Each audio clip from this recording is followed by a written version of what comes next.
Pengiriman 52 kg ganja ke Jakarta berhasil digagalkan.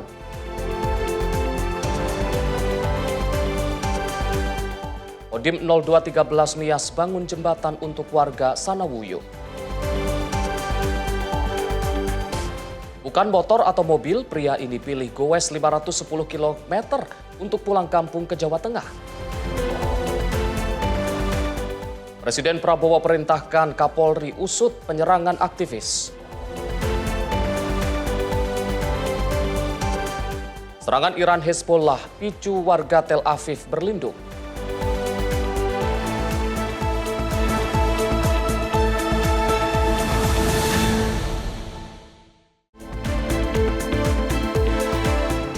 Selamat pagi pemirsa, menemani Anda mengawali hari, kami hadirkan rangkuman informasi terupdate seputar peristiwa dari dalam dan luar negeri dalam Menyapa Indonesia Pagi. Bersama saya, Arif Rifai.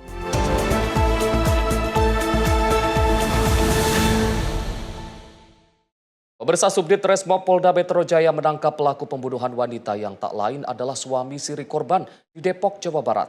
Pelaku terpaksa dilumpuhkan petugas karena berusaha melawan saat penangkapan.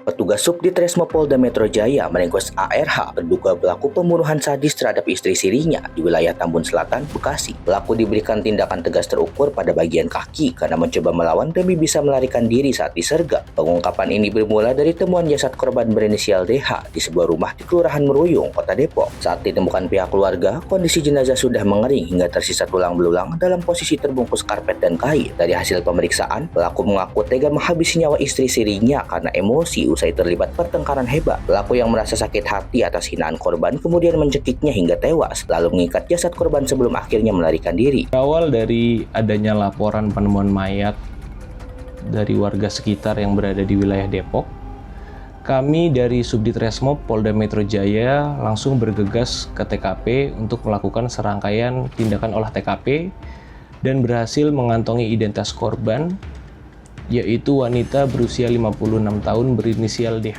Dan dari serangkaian olah TKP tersebut ditemukan fakta bahwa jenazah korban dalam kondisi terlilit karpet sehingga kami menyimpulkan bahwa ini merupakan peristiwa pembunuhan. Atas perbuatannya, pelaku dijerat dengan pasal 458 KUHP tentang pembunuhan dengan ancaman pidana maksimal 15 tahun kurungan penjara. Dari Jakarta, Jurnalis Info TV melaporkan.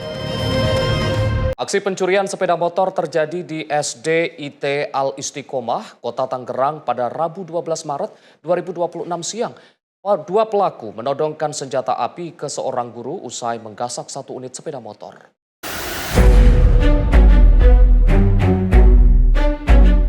Rekaman CCTV memperlihatkan detik-detik saat pelaku curanmor masuk ke area parkir SDIT Al-Istiqomah, Kecamatan Karawaci, Kota Tangerang, Banten. Dua orang pelaku yang berboncengan terlihat masuk ke halaman sekolah dengan tenang guna mengecoh petugas keamanan. Saat situasi dirasa aman, salah seorang pelaku turun untuk membobol kunci kontak sepeda motor menggunakan kunci letter T. Aksi ini sempat dipergoki oleh Agus, salah seorang guru yang sejak awal sudah menaruh curiga terhadap gerak-gerik pelaku. Saat hendak dihadang, pelaku mengeluarkan senjata api jenis pistol dan menodongkannya ke arah Agus. Sang guru terpaksa mundur dan bersembunyi sebelum akhirnya pelaku melepaskan satu kali tembakan ke udara saat melarikan diri. Awalnya sih saya keluar dari sekolah bersama teman saya. Pas di parkiran, si pelaku itu parkir di samping di motor saya awalnya. Nah, saya tegur, ternyata ini orang bukan kayak seperti wali murid mau jemput siswa. Makanya dari situ dari awal saya sudah curiga. Satu temannya turun dari motor, terus kemudian dia cek situasi kondisi. Di situ saya makin curiga, makanya saya parkir motor, tapi saya nggak langsung jalan. Saya tungguin, kalau benar mereka mau berbuat maling, saya sudah siap pasang badan gitu istilahnya. Akhirnya benar kejadian, dia bawa kabur motor teman saya. Langsung saya refleks, turun dari motor saya nyamperin. Saya kira nggak bawa senjata api, ternyata dia langsung melakukan senjata api. Di situ saya langsung mundur daripada lebih sayang nyawa saya soalnya. Makanya dari itu dia kabur, terus masih nodongin saya berusaha menyempet di motor saya. Kemudian saya teriaki maling sampai Sebelum mereka berhasil kabur dari lokasi kejadian, dia melepaskan tembakan sekali ke atas. Dari situ baru warga pada keluar. Pihak sekolah melaporkan kejadian ini ke Mapolsek Kelapa II dengan menyerahkan barang bukti rekaman CCTV. Warga dan tenaga pengajar berharap pihak kepolisian segera menangkap pelaku. Dari Tangerang, Banten, jurnalis Info TV melaporkan. Sementara itu, pemirsa, penemuan jasad bayi terbungkus kain dan plastik di tempat pembuangan sampah permukiman gegerkan warga Kecamatan Curug, Kabupaten Tangerang, Banten, Minggu dini hari. Jasad bayi berjenis kelamin laki-laki ini diduga baru saja dilahirkan karena tali pusarnya masih menempel di tubuhnya. Warga Desa Curug Wetan, Kecamatan Curug, Kabupaten Tangerang, Banten, digegerkan dengan penemuan sesosok jasad bayi tergeletak di tempat sampah pada Minggu dini hari. Saat ditemukan, jasad bayi laki-laki terbalut kain yang terbungkus kantong plastik ini, kondisinya sangat mengenaskan karena tubuhnya sudah mulai membiru. Unit Identifikasi dan Satreskrim Polres Tangerang Selatan yang tiba di lokasi langsung melakukan olah tempat kejadian perkara dan memeriksa jasad bayi malang tersebut. Menurut warga, jasad bayi ini pertama kali ditemukan seorang warga yang curiga dengan isi kantong plastik yang mengeluarkan aroma tidak sedap di tempat sampah. Ketika dilakukan pengecekan, warga terkejut lantaran kantong plastik berisi jasad bayi. Bahkan seorang ibu sempat menangis sehingga membuat warga lainnya datang ke lokasi. Awalnya begini, saya pas tadi pulang, masuk lewat sini, ada ibu-ibu dua nangis. Nah, kata saya, "Bu, kenapa? Ini ada bayi." Nah, langsunglah saya ke situ. Ya, tapi pas saya pertama lihat sini itu belum terlalu putih sama biru banget. Masih kayak segar gitu, masih kayak baru. Tuh, soalnya nggak jelas banget kan, emang bener-bener nggak dilihatin ininya kan gitu. Kira-kira berapa hari bang? Kenapa? Kira-kira berapa hari itu? Kayaknya baru beberapa jam itu. Baru beberapa jam. Saya yakin soalnya itu. Masih ada hari-harinya gitu? Masih jelas banget hari-harinya. Usai diidentifikasi, polisi kemudian mengevakuasi jasad bayi tersebut ke RSUD Kabupaten Tangerang. Saat ini penemuan bayi masih diselidiki Satreskrim Polres Tangerang Selatan. Mujib Latumairisa, jurnalis Info TV, melaporkan. Polsek Sunggal berhasil mengagalkan pengiriman puluhan kilogram ganja kering yang akan diselundupkan melalui jalur darat Selasa 3 Maret 2026 lalu. Narkotika golongan 1 ini rencananya akan dikirim kepada pemesannya di Jakarta menggunakan jasa angkutan umum bus.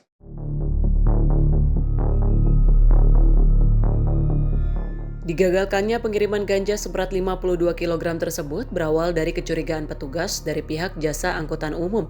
Dengan 2 kardus ukuran besar milik calon penumpang, pihak bus kemudian melaporkan adanya barang mencurigakan tersebut ke Polsek Medan Sunggal. Kecurigaan petugas terbukti. Ternyata kardus ukuran besar tersebut berisi ganja kering yang telah dikemas dalam bungkusan bal.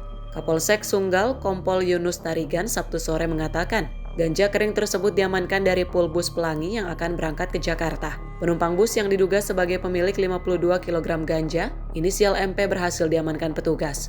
Kepada petugas, tersangka yang mengaku sebagai kurir akan mengantar narkotika tersebut kepada pemesannya di Jakarta. Tersangka mengaku mendapat upah bila ganja tersebut tiba di Jakarta. Namun pelaku telah mendapatkan uang panjar sebesar 2 juta rupiah sebagai biaya transportasi. Yunus mengaku ganja tersebut berasal dari Kabupaten Mandailing Natal, Sumatera Utara. Dengan menggunakan bus, pelaku akan mengantar ganja tersebut ke Jakarta. Namun aksi berhasil terendus petugas. Ganja dari Medan tujuan Jakarta dengan menggunakan bus Pelangi. Kita mendapat informasi tersebut, maka anggota kita turun langsung melakukan penyelidikan. Setelah itu memang benar ada ganja dalam box, 2 box. Kemudian kita lakukan penangkapan terhadap pelaku yang bernama MP. Barang bukti kita dapatkan sebanyak 52 kg. Barang ini berasal dari Madinah. Ada pengirim, kemudian si pelaku ini memang sendiri yang akan membawa barang ini melalui bus untuk tujuan Jakarta. Kurir. Saat ini petugas masih memburu pemasok ganja tersebut yang identitasnya telah diketahui. Dari Medan, Sumatera Utara, Ahmad Perwira, Info TV melaporkan. Kita beralih ke informasi lain. Pemirsa, kecelakaan beruntun yang melibatkan 7 kendaraan terjadi di ruas tol Jakarta Outer Ring Road atau JOR kilometer 30 arah Pondok Pinang pada Selasa sore 10 Maret 2026. Peristiwa ini sempat menyebabkan kemacetan panjang di ruas tol. Menurut keterangan Kasat BJR Ditlantas Polda Metro Jaya, AKBP Rieki Indra Bratamanggala, kecelakaan berawal saat sejumlah kendaraan melaju normal di lajur 2 dari arah timur menuju barat atau arah Pondok Pinang. Namun, salah satu truk yang dikemudikan pria berinisial F diduga mengalami remblong, sehingga pengemudi tidak dapat mengendalikan laju kendaraan. Truk kemudian menabrak kendaraan di depannya, yang selanjutnya kehilangan kendali dan menabrak kendaraan lain di depan. Di antaranya truk Wingbox, Honda BRV, 2 truk diesel, Toyota Innova, Grand Max, dan truk Fuso. Akibat kecelakaan ini, 2 orang dilaporkan mengalami luka ringan dan telah dibawa ke Rumah Sakit Pasar Rebo untuk mendapatkan penanganan medis. Petugas kepolisian melakukan evakuasi kendaraan dan penanganan di lokasi kejadian. Pengendara diimbau untuk selalu menjaga jarak aman dan memastikan kondisi kendaraan dalam keadaan baik saat melintasi ruas tol. Bagus Maulana, tim redaksi Simpo TV, melaporkan. Sementara itu, pemirsa, kecelakaan lalu lintas yang melibatkan truk dan sepeda motor terjadi di Jalan Raya Babakan Podomoro, Kecamatan Tenjo, Kabupaten Bogor pada Rabu sore 11 Februari 2026. Insiden ini menyebabkan satu remaja perempuan meninggal dunia. Menurut keterangan Kapolsek Tenjo, Hendrik Hartono, kecelakaan ini melibatkan sepeda motor yang ditumpangi 3 remaja perempuan berusia 14 tahun. Ketiga korban diketahui berinisial MA sebagai pengendara, serta SM warga desa Tenjo dan INR warga desa Cilaku. Sedangkan truk dikemudikan SHR, 51 tahun, warga Kecamatan Cigudeg. Peristiwa ini diduga terjadi saat truk melaju dari arah Tenjo menuju Babakan bersenggolan dengan sepeda motor yang datang dari arah berlawanan. Para korban kemudian dilarikan ke puskesmas terdekat untuk mendapatkan penanganan medis. Namun nahas, satu korban dinyatakan meninggal dunia, satu korban lainnya mengalami luka berat dan dirujuk ke rumah sakit di Tangerang. Sedangkan satu korban lainnya mengalami luka ringan dan telah diperbolehkan untuk pulang. Pihak kepolisian mengimbau para pengendara untuk selalu berhati-hati dan mematuhi aturan lalu lintas demi mencegah terjadinya kecelakaan di jalan raya. Bagus Maulana, tim redaksi Simpo TV, melaporkan. Pemirsa, Satuan Reserse Narkoba Polres Kuningan, Jawa Barat mengungkap 5 orang tersangka pengedar narkoba. Pelaku diamankan petugas beserta barang bukti berupa paket sabu dan ribuan butir obat keras. Menjelang Hari Raya Idul Fitri, Satuan Reserse Narkoba Polres Kuningan, pelaku diringkus petugas saat hendak mengedarkan sabu dengan modus menaruh barang haram tersebut di titik-titik yang telah ditentukan. Dalam operasi yang digelar selama bulan Ramadan ini, 5 orang tersangka berhasil diciduk dari berbagai lokasi berbeda. Petugas turut menyita barang bukti berupa 7,4 gram sabu beserta alat timbangan, 260 butir psikotropika serta ribuan butir obat keras terbatas. Polisi dan 5 tersangka. 1 berkaitan dengan tindak pidana narkotika jenis sabu, yang kedua psikotropika, dan yang ketiga, keempat, kelima adalah obat keras terbatas lainnya. Semuanya wilayah Kabupaten Kuningan. Adapun barang bukti yang kita amankan itu sebanyak untuk sabu 7,4 gram, kemudian untuk psikotropika 260 butir, kemudian untuk obat keras terbatas 2.811 butir. Kemudian tersangka yang kita amankan, yang pertama adalah inisial PS, itu orang Ciwaru, ya, berkaitan dengan tindak pidana sabu. Kemudian YST berkaitan dengan psikotropika, kemudian ADP berkaitan dengan obat keras terbatas, kemudian RS, ya, berkaitan dengan obat keras terbatas, dan juga masalah DM, ya, satu lagi. Semuanya warga Kuningan, dan setelahnya barang bukti ada padanya, semuanya sudah diamankan ke Sat Narkoba Polres Kuningan. Kemudian kita adakan penyelidikan. 5 pelaku dijerat dengan pasal berlapis sesuai jenis tindak pidananya dengan ancaman hukuman mulai dari 4 hingga 12 tahun penjara. Dari Jawa Barat, jurnalis Simpo TV melaporkan. Sementara itu, seorang preman kampung mengancam polisi viral di media sosial. Setelah ditelusuri, ternyata insiden tersebut menimpa Kapolsek Pakenjeng Garut yang diancam akan dibunuh oleh jagoan kampung.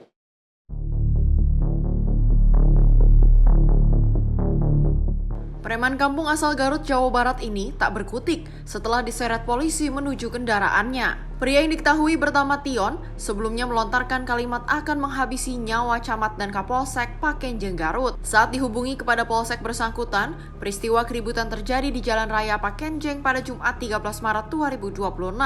Saat itu, Kapolsek Ibtu Musli Hidayat sedang patroli Ramadan. Tiba-tiba diberhentikan Tion. Tion mengaku memiliki persoalan yang belum tuntas dengan Kapolsek. Preman kampung itu tak terima ditegur nyemen di tempat terbuka 10 hari lalu oleh Polsek. Kapolsek ini sebenarnya sudah berusaha sabar menjelaskan kepada pria ini.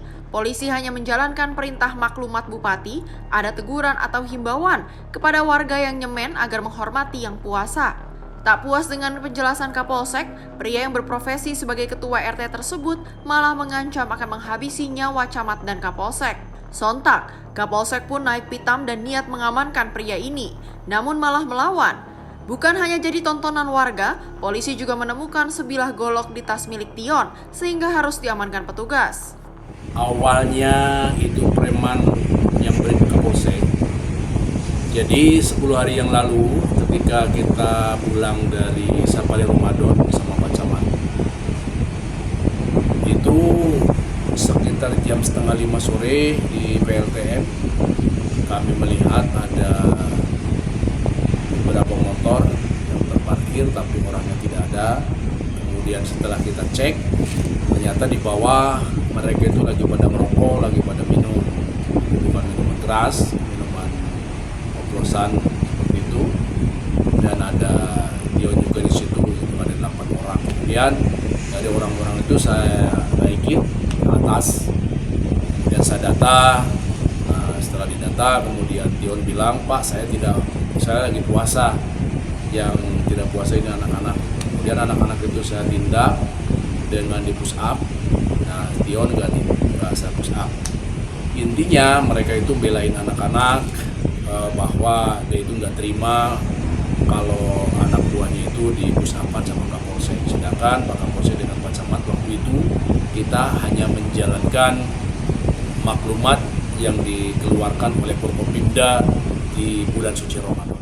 Preman kampung ini menolak dibawa ke Polsek dan lebih memilih minta maaf kepada Kapolsek. Beruntung, Kapolsek baik hati dan tak menggelandangnya ke kantor Polsek. Dari Garut, Jawa Barat, jurnalis Info TV melaporkan. Aparat kepolisian Resor Metro Depok meringkus puluhan remaja yang terlibat konvoi di sejumlah ruas jalan utama kota Depok. Aksi tersebut dibubarkan lantaran para remaja tersebut konvoi sambil menyalakan kembang api, petasan hingga flare. 26 remaja terjaring patroli penyisiran yang dilakukan tim gabungan Polres Metro Depok pada Jumat 13 Maret 2026 dini hari. Para remaja ini diamankan saat sedang asik berkonvoi menggunakan sepeda motor di tengah waktu sahur. Polisi menyita sejumlah barang bukti berupa petasan, flare, hingga bendera kelompok yang dibawa oleh para remaja tersebut. Meski berdalih ingin membangunkan warga untuk sahur, namun aksi mereka justru dianggap mengganggu ketertiban dan membahayakan pengguna jalan lain. Kasih Humas Polres Metro Depok, AKP Made Budi, menyebut pihaknya kini tengah mengintensifkan patroli skala besar selama bulan Ramadan guna mengantisipasi adanya aksi serupa. Seperti apa sih Pak? Ya tentunya menjelang Hari Raya Idul Fitri, kami dari Polres Metro Depok terus melakukan menggiatkan patroli siang maupun malam, ya mengantisipasi kejadian konvoi yang belakangan ini marak. Dan memang beberapa hari kemarin sudah kami amankan beberapa pemuda, beberapa anak remaja yang kedapatan membawa kembang api ataupun flare pada saat kegiatan konvoi tersebut. Tujuannya untuk apa sih Pak mereka? Ya mereka memang eksistensi diri yang pasti.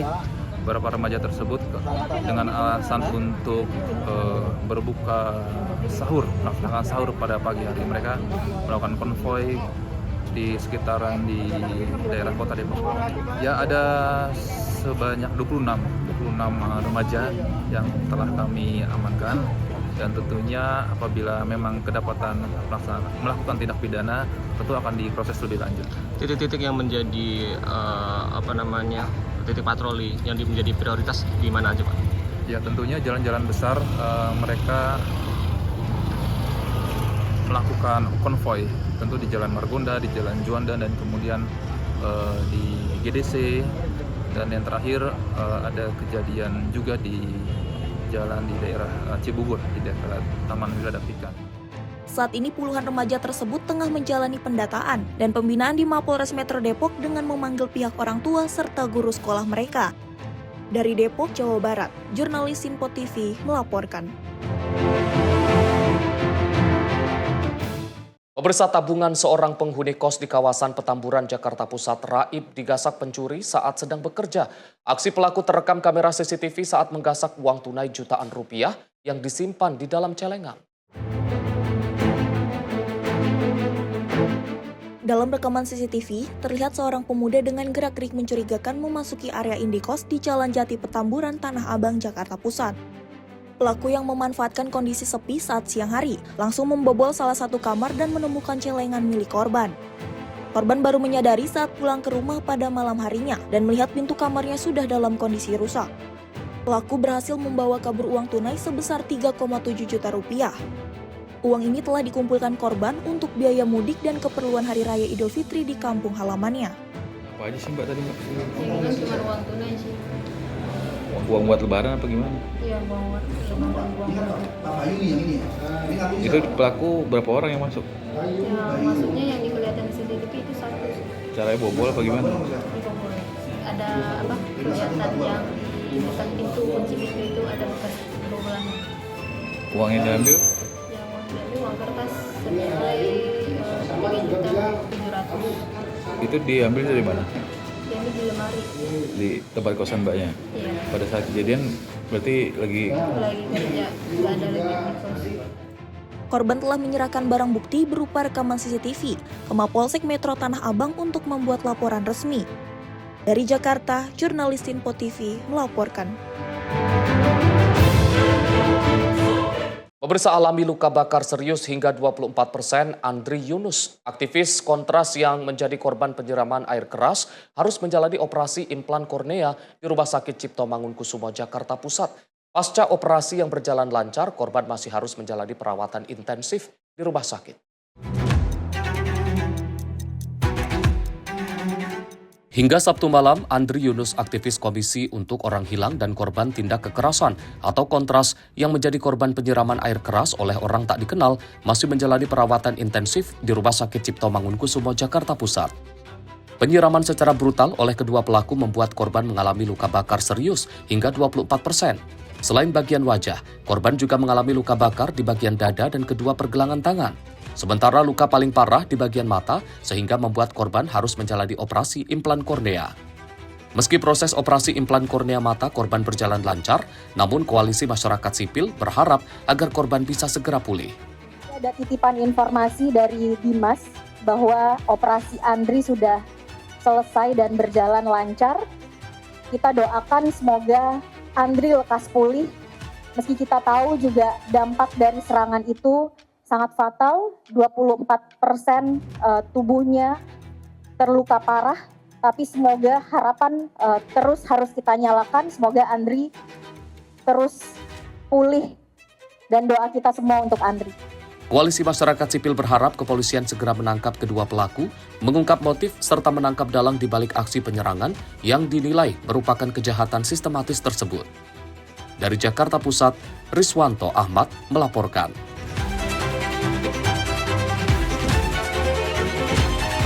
Sementara itu, pemirsa, seorang balita mengalami luka parah usai diserang seekor monyet liar saat sedang bermain di depan rumahnya. Korban harus mendapatkan 26 jahitan akibat serangan ini.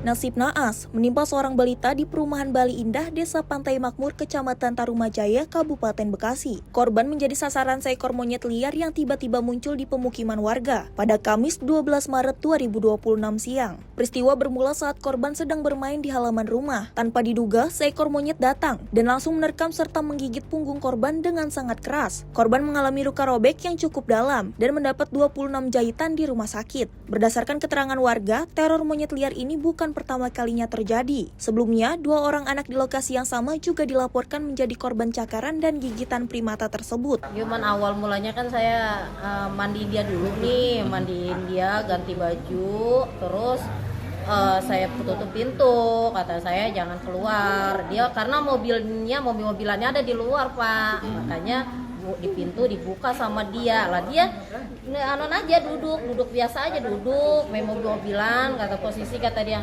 Lah kata saya kemana? Ini omnya nganuin tangga ke dalam bentaran. Lah dia nangis. Kata saya tuh kan jatuh, kata saya. Jatuh ini lihat. Pas dilihat katanya monyet udah lagi meluk di samping. Dia lagi begini aja tuh.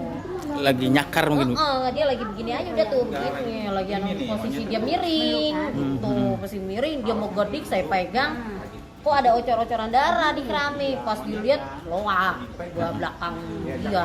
Berarti luka bagian belakang, Bu? Iya, bagian belakang 26 jahitan. Usai diperiksa tim medis, korban kini menjalani rawat jalan di rumahnya. Warga berharap pihak terkait seperti BKSDA atau Damkar segera turun tangan untuk menangkap monyet liar tersebut agar tidak ada lagi korban jiwa. Dari Bekasi, Jawa Barat, jurnalis Sinpo TV melaporkan.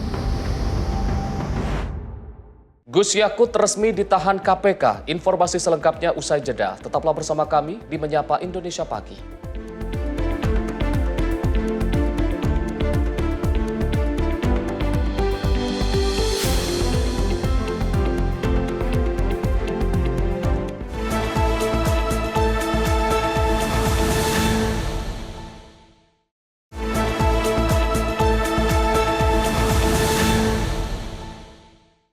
Selamat pagi pemirsa, Anda kembali menyaksikan Menyapa Indonesia Pagi. Mantan Menteri Agama Yakut Khalil Qaumas resmi ditahan oleh KPK. Memakai baju tahanan, Gus Yakut membantah menerima aliran dana kasus kuota haji. Komisi Pemberantasan Korupsi resmi menahan mantan Menteri Agama Yakut Khalil Qaumas pada Kamis malam. Gus Yakut ditahan usai lebih dahulu ditetapkan sebagai tersangka. Setelah memakai baju tahanan, Gus Yakut mengatakan bahwa dirinya tidak pernah menerima sepeser pun aliran dana dari kasus kuota haji tersebut. Menurutnya semua itu dilakukan demi keselamatan umat. Saya tidak pernah menerima sepeser pun dari kasus yang dituduhkan kepada saya, dan saya lakukan semua kebijakan ini semata-mata untuk keselamatan jamaah. Itu yang bisa saya sampaikan.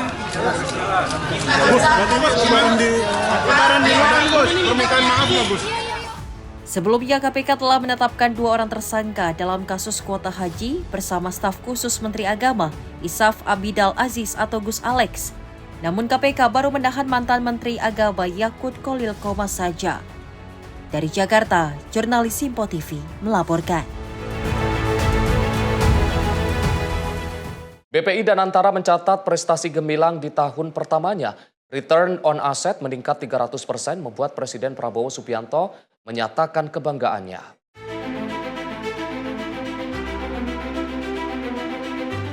Sektor pengelolaan aset negara mencatat kemajuan signifikan setelah 1 tahun berdirinya Badan Pengelola Investasi Daya Anagata Nusantara. Presiden Prabowo Subianto mengaku bangga melihat kinerja lembaga ini, terutama setelah laporan menunjukkan return of asset meningkat lebih dari 300% sepanjang 2025 dibandingkan tahun-tahun sebelumnya.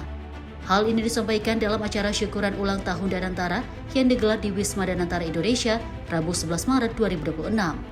Kepala negara menekankan bahwa manajemen terpusat menjadi kunci keberhasilan Danantara dalam mengonsolidasikan pengelolaan lebih dari 1.000 perusahaan negara, termasuk anak, cucu, dan cicit perusahaan. Ia menyoroti sejarah pembentukan BUMN sejak kemerdekaan untuk membangun industri strategis nasional, mulai dari tekstil, kertas, hingga farmasi, dan mencontohkan PT Pertamina Persero yang memiliki sekitar 200 anak dan cucu perusahaan. Saya cukup gembira, return on asset 1 tahun 2025 dibandingkan tahun sebelum-sebelumnya sudah naik lebih dari 300%.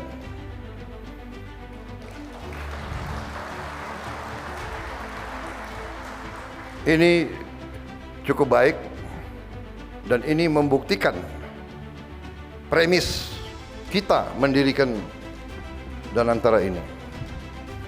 Bahwa tidak mungkin suatu manajemen yang baik kalau tidak di satu kendali, di satu tangan, di satu manajemen. Meski capaian return of asset sangat tinggi, Presiden mengingatkan target ideal pengembalian aset belum tercapai. Ia menekankan bahwa perusahaan sehat seharusnya memiliki return of asset minimal 10%, dan jika Danantara mencapai 5%, kontribusi bisa menyentuh $50 miliar atau sekitar 800 triliun rupiah per tahunnya. Presiden meminta pimpinan Danantara terus meningkatkan efisiensi dan transparansi pengelolaan aset negara ke depan. Tim redaksi Sinpo TV melaporkan. Kita beralih ke informasi lain, pemirsa. TNI Angkatan Darat berhasil membangun 218 jembatan dalam kurun waktu 2,5 bulan. Kepala Dinas Penerangan Angkatan Darat Brigjen TNI Doni Pramono menyebut pembangunan jembatan tersebut dilakukan untuk memulihkan akses masyarakat yang terdampak bencana di sejumlah wilayah.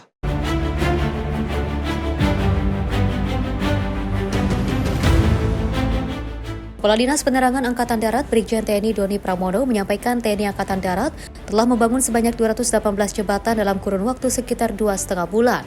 Pembangunan jembatan tersebut dilakukan secara paralel di berbagai wilayah terutama di Aceh, Sumatera Utara, dan Sumatera Barat yang terdampak bencana. Jembatan yang dibangun terdiri dari berbagai jenis mulai dari jembatan Bailey, jembatan Aramco, hingga jembatan Perintis Garuda atau jembatan gantung. Pembangunan ini dilakukan untuk memulihkan akses transportasi masyarakat yang sebelumnya terputus akibat dampak bencana. Ini sekitar 218 ya. Nah, dalam beberapa hari ini mulai dari hari Senin kemarin di Pak Presiden itu sampai 220 sudah ya.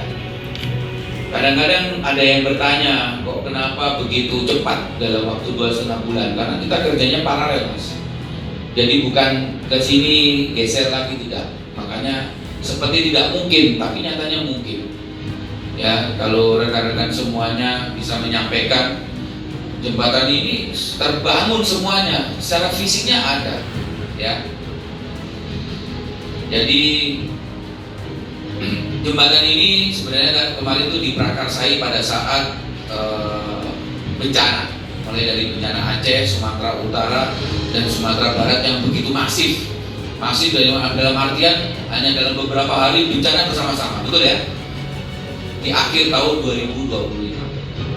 Nah, oleh karena itu sebelum adanya pencanangan Bapak Kasat sebagai dan Satgas untuk pemulihan jembatan yang itu sebenarnya kita sudah turun melalui sendi TNI Angkatan Darat yang ada di wilayah, karena masing-masing Kodam ini kan ada 3 Kodam yang terdampak. Kodam Iskandar Muda, Kodam Tuanku Imam Bonjol, dengan Kodam Bukit Barisan. Di situ juga ada satuan seni, tapi karena dampaknya terlalu luas, sehingga perlu didatangkan perkuatan dari Jawa, dari satuan-satuan lain, dari Sumatera Selatan, seni Sumatera Selatan, seni yang di Jawa, dan sekitar Jawa, belum sampai ke Kalimantan dan yang lainnya. Nah itu, ya. Kemudian dari total 218 ini bisa saya jelaskan, itu memang 80% adanya di Aceh dan Sumatera Barat dan Sumatera Utara, di mana ada 77 jembatan Bailey, ya, 59 jembatan Aramco, dan 82 jembatan Perintis atau jembatan gantung. Kemudian jembatan-jembatan tersebut dibangun untuk membuka dan memulihkan akses masyarakat di berbagai wilayah yang sebelumnya terputus akibat kondisi geografis maupun dampak bencana. Dari Jakarta, Jian Nabila, Diayu Rahman, Sinpo TV melaporkan.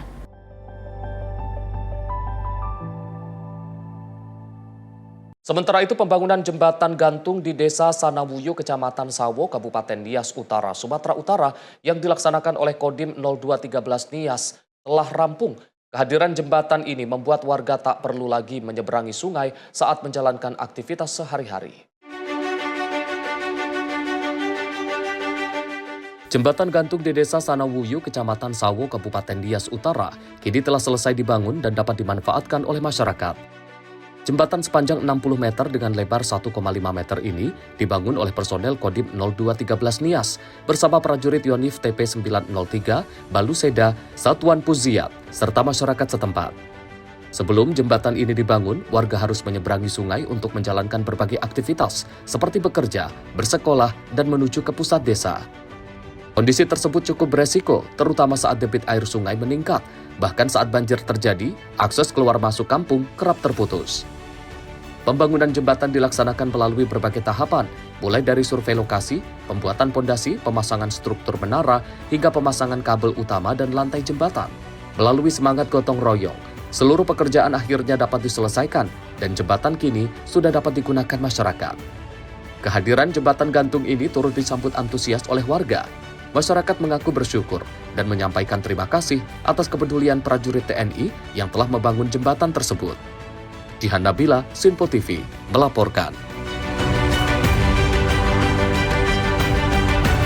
Prajurit Batalion Infanteri Teritorial Pembangunan atau YONIF TP 896 Serumpun Peseko menyelesaikan pembangunan jembatan Armco di Kelurahan Lambung Bukit, Kecamatan Pauh, Kota Padang, Sumatera Barat.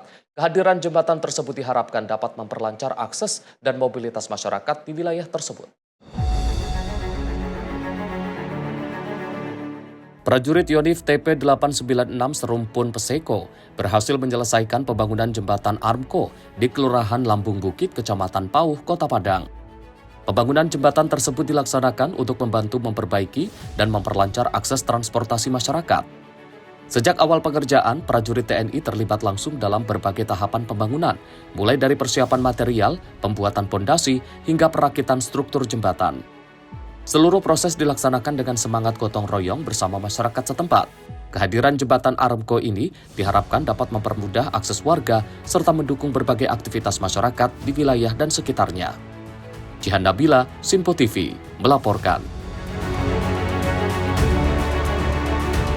Sementara itu, pemirsa, Kepala Dinas Penerangan Angkatan Darat Brigjen TNI Doni Pramono menjelaskan kegiatan Siaga 1 yang dilaksanakan oleh Satuan TNI merupakan bagian dari prosedur rutin kesiapsiagaan prajurit. Langkah tersebut dilakukan melalui pengecekan, persiapan personil dan material agar prajurit selalu siap dalam menjalankan tugas.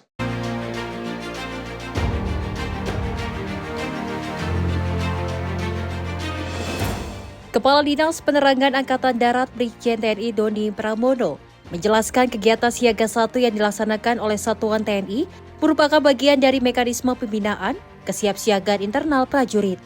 Doni menyampaikan bahwa kegiatan tersebut dilakukan melalui pengecekan kesiapan personil serta material dan peralatan untuk memastikan setiap satuan selalu siap digerakkan apabila dibutuhkan. Menurutnya, langkah ini merupakan prosedur rutin dalam menjaga profesionalisme dan kesiapan operasional prajurit. Doni pun menegaskan kegiatan Siaga 1 ini tidak berkaitan dengan kondisi darurat atau respon terhadap situasi keamanan tertentu, namun lebih kepada langkah antisipasi dalam menghadapi berbagai agenda nasional ke depan, termasuk dalam rangka kesiapsiagaan pengamanan perayaan Hari Raya Idul Fitri. Kegiatan Siaga 1 yang dilaksanakan yang pada saat itu mulai dari hari Sabtu ya, betul ya, hari Sabtu ya, itu dilaksanakan di satuan merupakan mekanisme pembinaan kesiapsiagaan internal.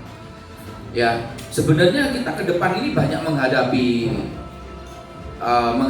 kegiatan-kegiatan yang penting. Contohnya dalam kesiapsiagaan itu dalam rangka Idul Fitri. Ya.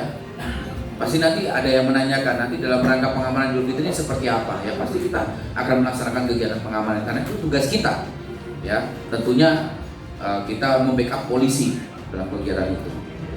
Jadi yang tadi saya sampaikan ini adalah suatu kesiapsiagaan internal berupa pengecekan kesiapan personil dan material agar satuan selalu siap apabila sewaktu-waktu dibutuhkan.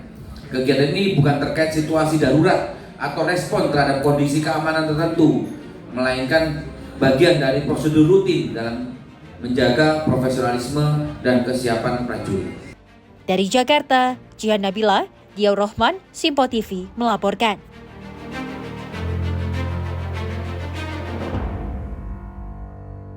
Pemirsa, Korps TNI Papua menggelar kegiatan bakti sosial dan pelayanan kesehatan gratis bagi masyarakat Kampung Iwaka, Distrik Iwaka, Kabupaten Mimika, Papua Tengah. Kegiatan ini menjadi wujud kepedulian TNI dalam membantu masyarakat sekaligus mempererat kebersamaan dengan warga di tanah Papua. Korps TNI! Kegiatan bakti sosial dan pelayanan kesehatan gratis digelar di Korps TNI Papua di Balai Kampung Iwaka, Distrik Iwaka, Kabupaten Mimika. Dalam kegiatan ini, tim kesehatan Korps TNI Papua memberikan berbagai pelayanan, mulai dari pemeriksaan kesehatan umum, pemeriksaan gigi, hingga pemberian obat-obatan kepada masyarakat. Pelayanan kesehatan tersebut dilaksanakan dengan melibatkan tenaga kesehatan dari Korps TNI Papua yang berkolaborasi dengan Puskesmas Pembantu Iwaka. Selain pelayanan kesehatan, kegiatan juga dilanjutkan dengan pembagian bantuan sembako kepada warga. Sebanyak 300 paket sembako dibagikan yang berisi beras, gula, minyak goreng, tepung, serta mie instan. Kepala Kampung Iwaka menyampaikan rasa terima kasih atas perhatian dan bantuan yang diberikan prajurit TNI kepada masyarakat. Selain itu, kegiatan ini mendapat sambutan antusias dari masyarakat yang hadir untuk mendapatkan layanan kesehatan serta menerima bantuan. Melalui kegiatan bakti sosial ini diharapkan kehadiran TNI dapat memberikan manfaat nyata bagi masyarakat, sekaligus memperkuat kebersamaan dan persaudaraan di tanah Papua. Gia Nabila, Simpo TV, melaporkan.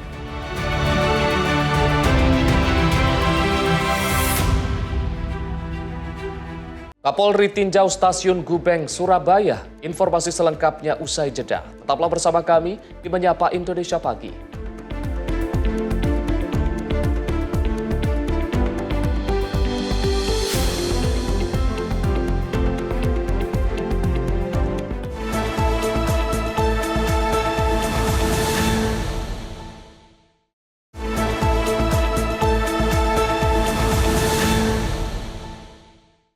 Pemirsa, Anda kembali menyaksikan Menyapa Indonesia Pagi. Kapolri Jenderal Listio Sigit Prabowo meninjau langsung kondisi arus mudik H-5 Lebaran di Stasiun Surabaya Gubeng Minggu siang. Dalam kunjungan ini, Kapolri memastikan pelayanan bagi pemudik berjalan optimal di tengah meningkatnya jumlah penumpang yang mulai terjadi menjelang puncak mudik. Suasana Stasiun Surabaya Gubeng Minggu siang terlihat lebih padat dibanding hari biasa. Kapolri Jenderal Listio Sigit Prabowo datang langsung untuk meninjau kesiapan arus mudik H-5 Lebaran, sekaligus berinteraksi dengan para penumpang yang akan berangkat menuju berbagai daerah. Dari hasil pantauan di lapangan, terjadi peningkatan jumlah penumpang sekitar 11% dibanding hari normal. Selain itu, Kapolri juga memastikan kebijakan diskon tiket kereta ekonomi dari pemerintah sudah berlaku dan bisa dimanfaatkan masyarakat. Stasiun Surabaya Gubeng yang beroperasi hampir 24 jam terus melayani pergerakan penumpang dari berbagai wilayah. Sejumlah pemudik yang ditemui Kapolri bahkan datang dari luar pulau, seperti Nusa Tenggara Timur dan Kalimantan. Dalam peninjauan tersebut, Kapolri juga mengecek kesiapan posko terpadu yang dilengkapi pelayanan kesehatan serta sistem pelayanan tiket masuk secara online. Hal ini diharapkan dapat mempermudah penumpang saat akan berangkat maupun tiba di stasiun. Menjelang puncak arus mudik yang diperkirakan terjadi pada H-2, Kapolri meminta seluruh personil untuk terus memberikan pelayanan terbaik kepada masyarakat. Pengamanan juga tak hanya difokuskan di stasiun dan terminal, tetapi juga mencapai patroli di kawasan rumah-rumah yang ditinggalkan, serta antisipasi potensi kejahatan selama masa mudik. Saya melakukan pengecekan langsung terkait dengan pelayanan mudik yang dilaksanakan oleh PT KAI ya di Stasiun Gubeng. Tadi kita langsung berinteraksi dengan petugas, berinteraksi dengan penumpang untuk mengetahui kondisi terkini. Dari laporan posko terdapat kenaikan terkait dengan peningkatan penumpang dibandingkan yang biasanya kurang lebih 11% ya dari hari-hari normal. Dan kemudian tadi saya tanyakan bagaimana dengan diskon yang diberikan oleh pemerintah, sudah berlaku dan berlaku untuk tiket ekonomi. Stasiun ini beroperasi kurang lebih 24 jam.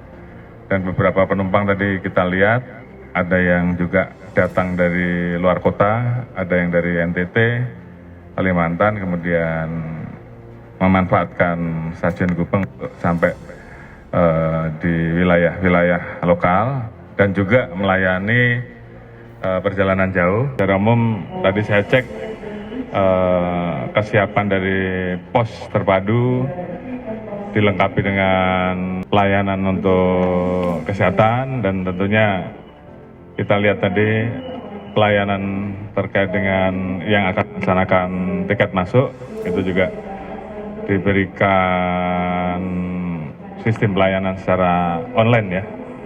Selanjutnya tentunya saya berpesan kepada seluruh anggota untuk terus memberikan pelayanan terbaik, khususnya mendekati puncak arus mudik ya. Tentunya kita tetap harus mempersiapkan diri, tidak boleh underestimate terkait dengan prediksi survei yang ada, sehingga kemudian masing-masing semuanya sudah siap di kereta. Tadi saya tanya apakah ada kereta tambahan, kalau ada lompatan dari KAI juga mempersiapkan. Demikian juga kemarin kita cek ke penyeberangan juga disiapkan kapal tambahan apabila membutuhkan pelayanan ekstra. Saya kira itu. Kapolri menegaskan pemerintah akan memberikan pelayanan terbaik dan semaksimal mungkin untuk masyarakat pada mudik lebaran tahun 2026 ini. Seluruh stakeholder terkait pun diminta terus bersinergi agar mudik berjalan aman, nyaman, dan lancar. Yuda Wardana, jurnalis Info TV, melaporkan. Dinas Perhubungan Kabupaten Cirebon bersama Satlantas Polresta Cirebon, Jasara Harja dan Dishub Provinsi Jawa Barat melakukan ramcek menjelang arus mudik 2026. Pemeriksaan ini menyasar sejumlah perusahaan otobus di wilayah Cirebon guna memastikan keselamatan penumpang.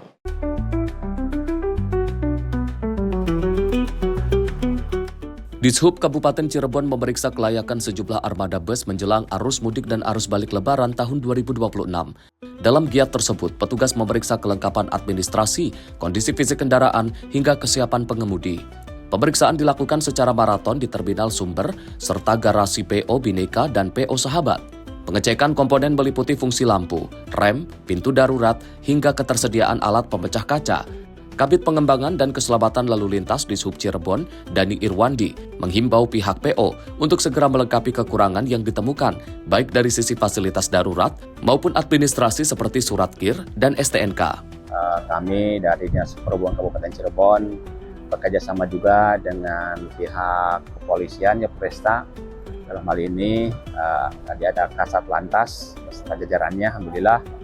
Ada juga dari provinsi, Dinas Perhubungan Provinsi, kemudian dari Jasara Harja, dan cek kesehatan juga, karena kesehatan juga salah satu yang faktor penting demi kelancaran berarus balik ini, selain dari kesiapan kendaraan tersebut, baik itu dari kendaraan, dari remnya, dan lain sebagainya, dari lampu-lampu seperti itu.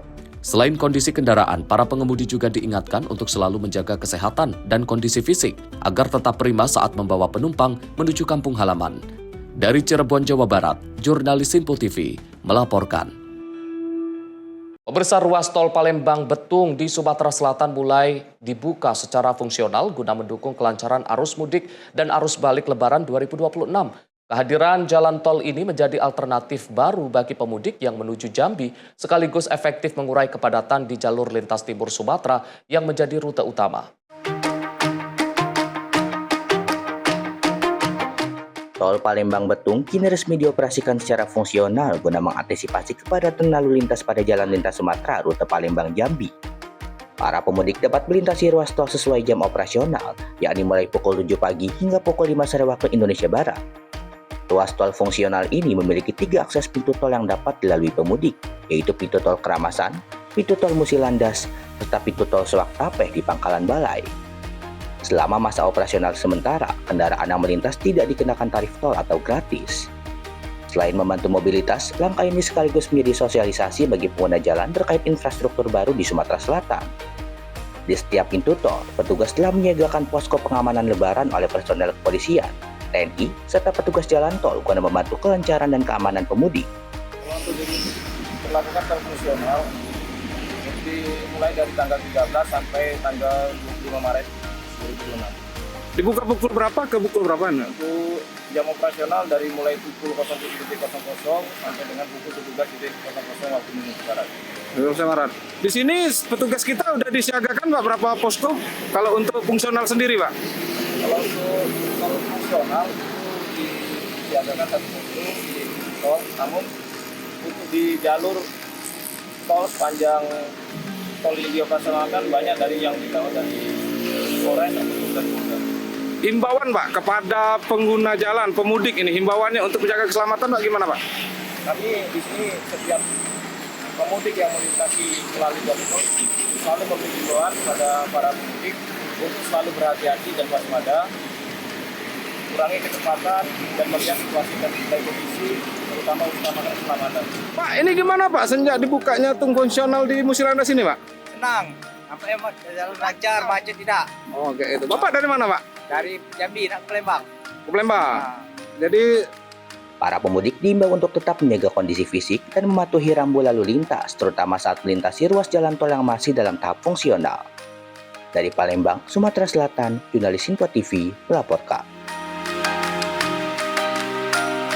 Sementara itu pemirsa, hingga H-5 Lebaran 2026, ribuan masyarakat memadati terminal Kampung Rambutan untuk berangkat ke sejumlah tujuan perjalanan baik di Pulau Jawa maupun Sumatera.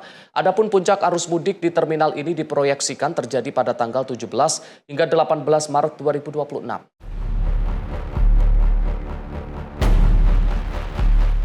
Kepala Terminal Kampung Rambutan Revi Zulkarnain mengungkapkan lonjakan pemudik tahun ini terus meningkat setiap harinya. Hingga kini ada 5.284 pemudik yang telah berangkat menggunakan bus antar kota antar provinsi dari keberangkatan Terminal Kampung Rambutan Jakarta Timur. Sejauh ini sejumlah kota di Provinsi Jawa Barat, Tengah, dan juga Timur digandrungi para pemudik kali ini seperti Cianjur, Tasikmalaya, Garut, Pekalongan, Tegal, Wonosobo, Surabaya, dan Malang. Adapun untuk Pulau Sumatera sendiri, Kota Padang dan Palembang menjadi tujuan favorit para pemudik melalui terminal ini. Di sisi lain, Revi juga mengungkapkan pelayanan di terminal ini memiliki 3 posko, seperti pelayanan dan keamanan, kesehatan, hingga posko perbaikan kendaraan bus yang nantinya akan digunakan pengemudi. Untuk puncak arus mudik, Terminal Kampung Rambutan memperkirakan akan terjadi pada H-4 dan H-3 Lebaran mendatang.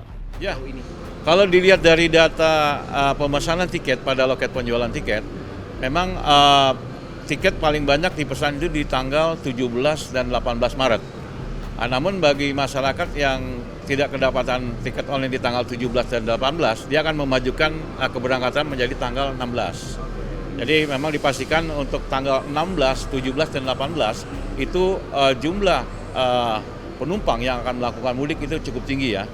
Nah, diperkirakan puncaknya akan terjadi, puncak mudik di Terminal Bus Kampung Rambutan akan terjadi pada H-3 atau H-4 atau tepatnya pada tanggal 17 atau 18 Maret 2026. Ya, jadi kalau untuk tujuan favorit itu kalau untuk Jawa Timur itu adalah Malang dan Surabaya, kemudian Yogyakarta, kemudian juga Jawa Tengah itu Tegal, Pekalongan, Cilacap, Wonosobo. Kemudian untuk yang Jawa Barat itu Cianjur, Tasikmalaya, Garut ya. Kemudian untuk yang Sumatera itu adalah Padang dan Palembang.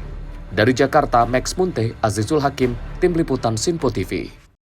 Pemirsa, arus mudik di Terminal Kalideres, Jakarta Barat mulai menunjukkan peningkatan signifikan pada Jumat 13 Maret 2026 malam. Ribuan calon penumpang mulai memadati area tunggu untuk pulang ke kampung halaman lebih awal guna menghindari kepadatan pada puncak arus mudik.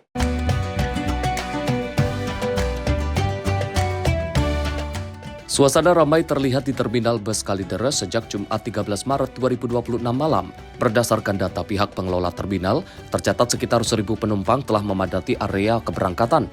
Para penumpang ini didominasi oleh mereka yang hendak menuju sejumlah wilayah di Jawa Tengah, Jawa Timur, hingga Sumatera. Untuk menunjang kenyamanan dan keamanan pemudik, pihak terminal telah menyiapkan berbagai fasilitas tambahan, seperti posko kesehatan dan ruang tunggu ekstra. Pihak pengelola juga menyiapkan armada bus tambahan yang siap dioperasikan sewaktu-waktu. Ya, untuk di Terminal Kalideres sendiri untuk angkutan mudik Lebaran 2026 itu memang dimulainya H-7 ya. H-7 itu di tanggal 14 Maret 2026.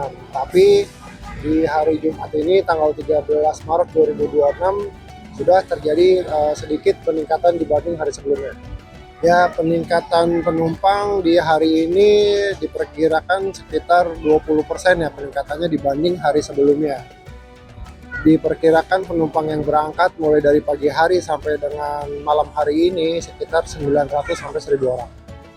Ya, untuk tujuan favorit itu dibagi menjadi 2. Untuk yang pagi hari lebih banyak ke jalur Sumatera seperti ke Padang, Palembang, Bengkulu, Jambi, Lampung, dan untuk yang sore ke malam hari ini banyak tujuan yang ke Jawa Tengah dan Jawa Timur. Hari ini mudik karena apa? Karena sekolah udah libur, jadi kita mudik lebih cepat. Gitu. Kalau perbedaan atau tanggal yang mendekati Lebaran nanti. Kalau perbedaan ini agak miring dikit. Hari biasa 200-an, sekarang masih kena 230. 230. Ada perbedaan yang ada perbedaan. Ya. Tujuannya kemana, Pak? Tujuannya Purworejo. Jumlah pemudik diprediksi akan terus meningkat signifikan hingga mencapai puncaknya pada 3 hari menjelang Lebaran mendatang. Dari Jakarta Barat, jurnalis Info TV melaporkan. Sementara itu, pemirsa, 1 pekan menjelang perayaan Idul Fitri 1447 Hijriah, gelombang pemudik mulai memadati stasiun Rangkas Bitung, Kabupaten Lebak, Banten. Para penumpang memilih pulang kampung lebih awal guna menghindari penumpukan massa yang diprediksi akan mencapai puncaknya pada H-3 Lebaran mendatang.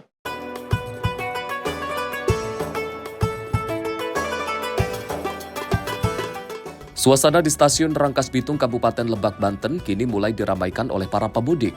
Terpantau sejak Jumat 13 Maret 2026 pagi, penumpang dari arah Jabodetabek maupun daerah lainnya di Pulau Jawa terus berdatangan melalui pintu keluar stasiun. Kebanyakan dari mereka adalah warga Banten dan perantau asal Sumatera yang sengaja mencuri start untuk mudik. Salah seorang pemudik, Yuni, mengaku senang bisa pulang lebih awal. Setelah 2 tahun merantau, ia akhirnya bisa kembali ke Lampung dengan transit di stasiun Rangkas Bitung sebelum melanjutkan perjalanan ke Pelabuhan Merak. Ini mau ke Lampung. Oh, ke Lampung. Ya. Sama siapa aja? Sama adik-adik. Oh gitu. Mudik atau gimana? Mudik. Jadi mudiknya lebih awal nih sekarang nih? Iya. Oh gitu. Karena anak sudah pada libur. Sekarang lebih awal. Oh, baru bisa sekarang nih mudiknya. Gimana selama perjalanan udah rame atau gimana? Belum sih. Oh gitu. Oh jadi pilih lebih awal nih teteh nih? Iya. Oh gitu. Ke Lampung deh? Iya. Udah berapa lama nggak pulang ke Lampung? 2 tahun. Baru sekali. Rencana berapa hari di sana? 2 minggu. Oh 2 minggu. Kondisi ramai lancar ini diprediksi akan terus meningkat signifikan seiring mendekatinya Hari Raya. Pihak stasiun pun telah menyiagakan personel tambahan guna memastikan alur penumpang tetap aman dan terkendali. Dari Lebak, Banten, jurnalis Info TV melaporkan. Pemirsa, sepekan menjelang Lebaran, Bandara Soekarno-Hatta, Tangerang, Banten dipadati penumpang yang melakukan perjalanan mudik menuju kampung halaman. Kebanyakan mereka telah mendapatkan libur. Pengelola bandara mencatat pada hari ini diprediksi sebanyak 177.521 orang dan 1.171 penerbangan.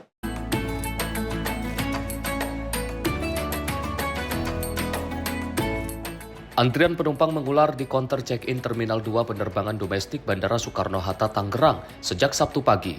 Penumpang kebanyakan kelompok keluarga dan perorangan yang ingin mudik ke kampung halaman. Rute penerbangan favorit penumpang masih didominasi Bali, Medan, Makassar, Surabaya, dan Padang. Guna memberikan kenyamanan, pengelola Bandara Soekarno-Hatta menyiagakan 15.000 petugas gabungan, mulai dari unsur petugas airside, lineside, hingga TNI Polri. Pengelola Bandara Soekarno-Hatta mencatat, tren peningkatan jumlah penumpang melonjak tajam. Pada hari ini diprediksi sebanyak 177.521 orang dan 1.171 penerbangan. Kenaikan hingga 30% jika dibandingkan hari biasa. Di samping itu, adanya kebijakan untuk pekerja ASN dan BUMN dapat bekerja WFA atau Work from Anywhere, menambah dampak peningkatan jumlah penumpang di bandara. Menurut Rahma, pemudik mengatakan pulang kampung ke Bengkulu karena sudah direncanakan dari 1 bulan lalu untuk menikmati libur Lebaran. Dirinya mengaku sudah mendapatkan libur kuliah dan memilih kembali hari ini. Tidak hanya itu, ia mengungkapkan ada kenaikan 20% pada harga tiket sejak 1 bulan lalu. Hamin seminggu Lebaran ya, ini udah rame banget sih menurut aku. Jadi kayak semua orang udah pada mudik, udah punya kesibukan buat mudik. Kamu ini lagi ngantri? Ya ini udah lagi ngantri bagasi. Datang tadi jam berapa? Tadi kebetulan kan kita kereta dari Jogja, itu datang sini sekitar jam 4 subuh. Dan situasi juga sudah ramai. Iya, udah ramai. Penerbangan jam 10.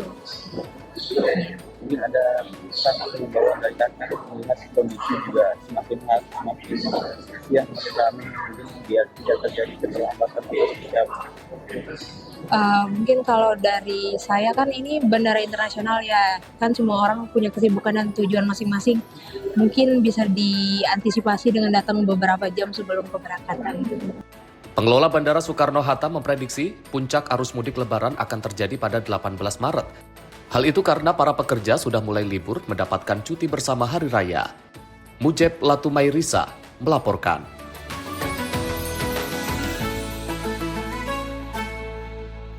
Sementara itu, pemirsa, sebanyak 1.888 pemudik tujuan Bima dan Balikpapan Sabtu siang tadi mulai berangkat dari Pelabuhan Soekarno-Hatta, Makassar. Dengan menggunakan kapal Pelni, KM Tilong Kabila, dan KM Bukit Siguntang, para pemudik ini berangkat lebih awal untuk menghindari puncak arus mudik.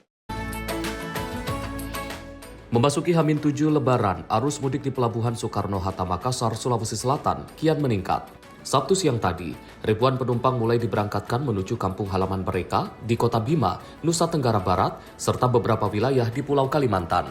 Tercatat sebanyak 1.292 penumpang bertolak menuju Bima menggunakan KM Tilong Kabila. Sementara untuk tujuan Balikpapan dan Nunukan, KM Bukit Siguntang mengangkut sebanyak 588 penumpang. Ya, kalau kami masih memprediksi bahwa puncak arus mudik itu di sekitar H-3, tapi ngelihat dari situasi kemarin itu di tanggal 11 ada 5 kapal yang bersandar, dan itulah puncak arus mudik yang kami data yang tertinggi, dan termasuk hari kemarin dan hari ini. Inilah dari perjalanan untuk menuju puncak untuk angkutan Lebaran. Hingga saat ini, total penumpang yang naik melalui Pelabuhan Soekarno-Hatta sejak H-15 hingga H-7 mencapai 13.710 orang. Sementara penumpang yang turun mencapai 14.561 orang. PT Pelabuhan Indonesia atau Pelindo Regional 4 Makassar memprediksi jumlah penumpang Lebaran tahun 2026 ini akan meningkat sebesar 5% dibanding tahun lalu. Dengan target total penumpang mencapai 882.620 orang.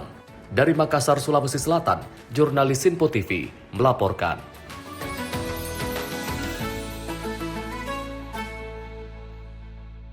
Pemirsa, 7 hari jelang Hari Raya Idul Fitri, pemudik sepeda motor mulai melintasi ruas Jalan Raya Kalimalang, Jakarta Timur sejak Jumat 13 Maret 2026 malam. Para pemudik sengaja berangkat lebih awal guna menghindari kepadatan arus lalu lintas yang diprediksi akan terjadi pada puncak arus mudik mendatang. Ruas Jalan Raya Kalimalang, Jakarta Timur, khususnya jalur yang mengarah ke Pantura, mulai ramai dilintasi pemudik sepeda motor pada Jumat 13 Maret 2026 malam. Sejumlah warga yang telah memasuki masa libur memilih segera bertolak ke kampung halaman masing-masing. Perjalanan pada malam hari masih menjadi pilihan favorit bagi pemudik motor untuk menghindari terik matahari sekaligus mengantisipasi kemacetan parah di jalur utama. Selain kendaraan roda 2, sejumlah mobil pribadi dan angkutan travel juga nampak terlihat melintasi jalur ini sebelum memasuki ruas jalan tol. Jawa Tengah. Ya. Ini kenapa milihnya di awal waktu? Untuk menghindari macet di Hamin-Hamin Lebaran sih. Iya. Udah bebas juga, nggak ada kegiatannya? Iya, udah bebas, udah nggak ada kegiatan, lagi libur juga. Ini kenapa milihnya jalan malam, Pak? Karena kalau jalan siang, cuaca sekarang siang tuh panas kadang, sore juga kadang hujan, jadi milih malam biar adem. Ya. Udah sering naik motor, Bang? Udah sering, setiap mudik pasti naik motor. Iya. Berapa jam, Bang, dari sini ke Pemalang? Kurang lebih Pemalang tuh 8-9 jam, tergantung kita ngeresnya berapa jam. Gitu. Kalau untuk malam ini, H-7 ini udah mulai ramai apa masih biasa? Kalau dilihat dari trafiknya sih lumayan ramai ya, karena ini kan malam-malam weekend. Pengendara diimbau untuk tetap waspada dan menjaga kondisi fisik, mengingat jalur Kalimalang merupakan titik pertemuan arus kendaraan dari arah Jakarta dan Bekasi.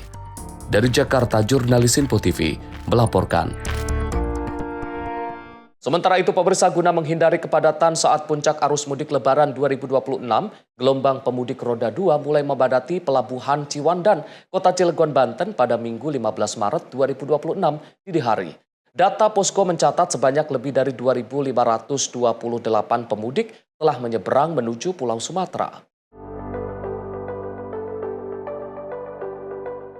Kesibukan mulai terlihat di area Pelabuhan Ciwandan, Kota Cilegon, Banten pada Minggu 15 Maret 2026 dini hari.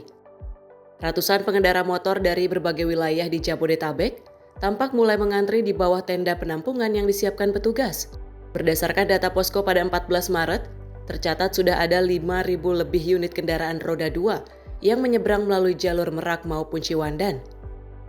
Salah seorang pemudik asal Tangerang, Gary, mengaku sengaja berangkat lebih awal menuju Lampung. Hal ini dilakukan agar bisa tiba lebih cepat di kampung halaman, sekaligus menghindari kemacetan parah. 9. Tadi nyampe sini jam 12. Gimana perjalanan macet ya? Lumayan lancar. Rame. Ini udah libur atau gimana? Udah libur. Kerja udah libur, jadi langsung memutuskan untuk pulang. Karena khawatir macet gitu ya. Nanti kemungkinan nyampe di sana di rumah jam berapa? Paling jam 10 kalau jam 9. Jam 9 pagi. Ya. Nanti rencana pulang lagi ke Depok kapan? Amin 10 paling. Tapi tiketnya udah disiapin atau memang nanti belinya kapan aja?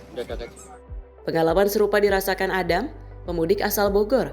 Ia mengaku telah menempuh perjalanan hingga 5 jam untuk sampai ke Pelabuhan Ciwandan. Kenapa sih memilih mudik malam? Lebih nyaman aja sih, nggak panas. Nggak panas ya. Bisa istirahat di dalam kapal juga. Ya, ini kemana Pak? Ke Lampung. Kemana? Lampung. Oh, ke Lampung. Ya. Berarti kalau ke Lampung berapa jam?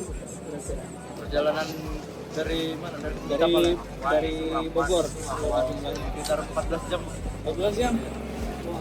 Kalau di kapalnya berapa sih? Kapal mungkin ya 3 jam lah sama nyandar gitu ya. Tiap tahun emang mudik pakai motor. Pakai motor. Langsung memilih motor nggak transportasi lain gitu. Lebih seru aja sih. Lebih seru ya. Rame-rame. Mungkin ada hal yang pengen disampaikan di mudik kali ini, ada yang beda atau gimana gitu? Ya ada sama aja. Untuk di perjalanan tadi gimana Pak? Selama kesini? Macet sih ya, udah macet. Macet? Iya. Dari jam 3 berarti ya, dari Bogor. Iya. 8 jam ya? Untuk melayani mobilitas pemudik tahun ini, otoritas pelabuhan telah menyiagakan total 81 unit kapal. 12 kapal diantaranya khusus dioperasikan di Pelabuhan Ciwandan. Salah satu armada andalan, KMP Dalom 1, bahkan mampu mengangkut 200 unit kendaraan campuran dalam sekali perjalanan. Pihak otoritas terus bersiaga, mengingat volume kendaraan diperkirakan akan terus meningkat tajam hingga malam hari nanti. Dari Serang, Banten, jurnalis Info TV melaporkan. Pemirsa, sebanyak 150 bus diberangkatkan menuju Sumatera Barat dalam program Mudik Gratis Pulang Basamo 2026, gelombang kedua pada Minggu pagi.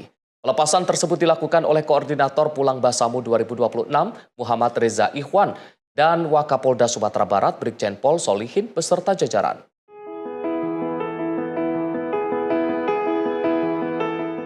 Pelepasan program Mudik Gratis Pulang Basamo 2026, gelombang 2 kembali dilepas oleh Koordinator Pulang Basamo 2026 Muhammad Reza Ikhwan dan Wakapolda Sumatera Barat, Brigjen Pol Solihin, beserta jajarannya pada Minggu 15 Maret 2026. Pelepasan mudik gelombang 2 kali ini memberangkatkan 150 bus dari total 250 bus. Reza mengungkapkan bahwa dalam Pulang Basamo kali ini, pihaknya menerapkan mekanisme online dalam registrasi guna menjangkau para perantau di luar Jabodetabek. Ia pun mengapresiasi kepada jajaran Polda Sumatera Barat yang telah mengawal perjalanan mudik Pulang Basamo 2026 dari gelombang 1 hingga 2. Hari ini adalah pemberangkatan gelombang kedua Pulang Basamo 2026. Jadi di gelombang kedua ini kita memberangkatkan 150 bis. Di gelombang pertama tanggal 8 Maret kemarin kita memberangkatkan 100 bis. Nah, kami memberikan apresiasi setinggi-tingginya kepada jajaran Polda Sumatera Barat yang dari gelombang 1, gelombang 2 mengawal penuh sehingga perjalanan mudik gelombang 1 dan 2 ini bisa berjalan lancar sampai ke lokasi tujuan dengan waktu yang teratur, yang tepat, dan perjalanan yang lancar. Jadi sejak tahun 2025 kami menggunakan mekanisme online buat mendaftar registrasi di agenda Pulang Basamo. Jadi kenapa kami menggunakan online? Karena dengan penggunaan online ini kami bisa menjangkau para perantau, tidak hanya di Jabodetabek, tapi di luar Jabodetabek juga bisa kami jangkau. Nah, untuk tahun ini paling jauh itu berasal dari Samarinda dan Bali yang ikut di gelombang 1 dan gelombang 2. Gitu. Jadi mekanisme online ini kita lebih transparan, lebih banyak yang terjangkau, dan mekanismenya kita kerjasama dengan loket.com. Jadi dalam waktu 1 jam, begitu kita buka registrasi di website kita, tiket itu udah habis. Sementara itu, Wakapolda Sumatera Barat, Brigjen Pol Solihin, mengatakan bahwa perjalanan para pemudik dipastikan aman sampai tujuan. Hal ini dikarenakan pihaknya telah melakukan cek terhadap bus yang digunakan adalah layak.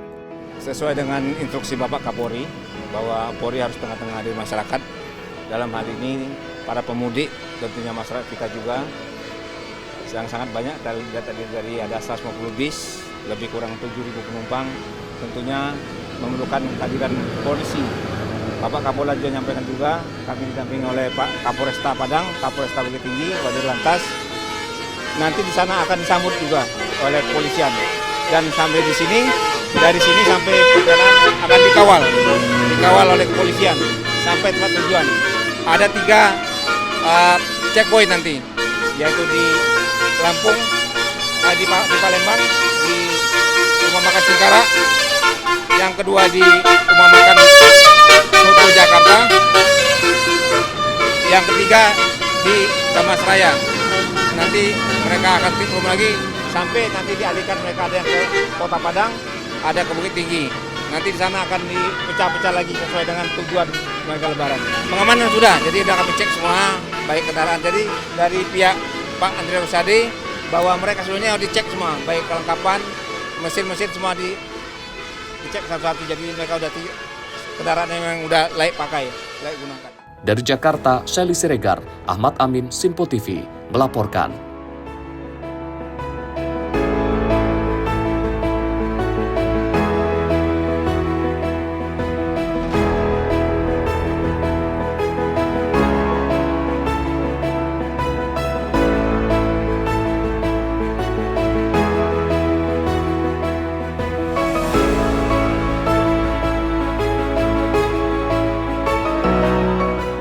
Sementara itu, pemirsa, BPJS Kesehatan menghadirkan posko layanan gratis bagi pemudik di sejumlah titik rest area. Salah satunya berlokasi di rest area Tol Cipali Majalengka yang menyediakan berbagai fasilitas kesehatan mulai dari tanggal 13 hingga 18 Maret mendatang.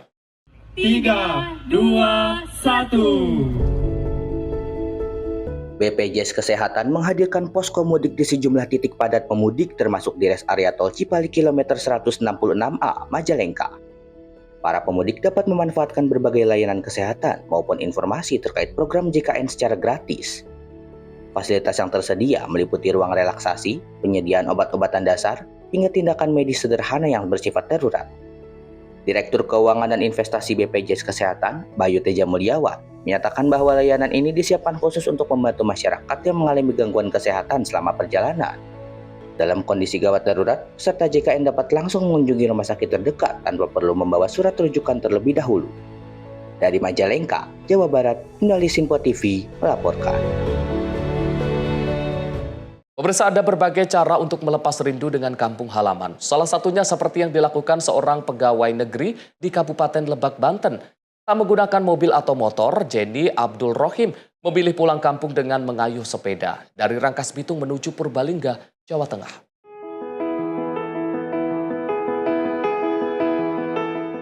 Di saat warga lain berjejal di pelabuhan atau terjebak macet di jalan tol, Jenny Abdul Rohim justru asik mempersiapkan sepeda kesayangannya. Pegawai di Balai Penjamin Mutu Pendidikan atau BPMP Provinsi Banten ini telah membulatkan tekad untuk mudik dengan cara yang tidak biasa.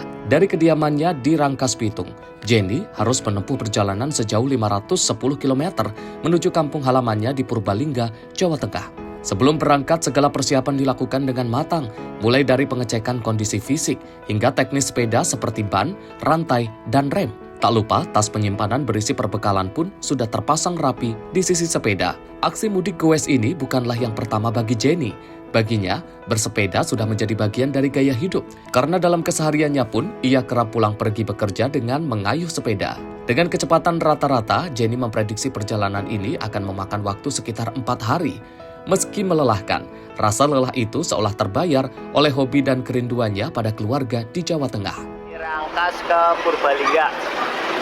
Alasannya kalau bersepeda itu kebetulan tahun kemarin saya juga bersepeda dan ada kenikmatan sendirilah.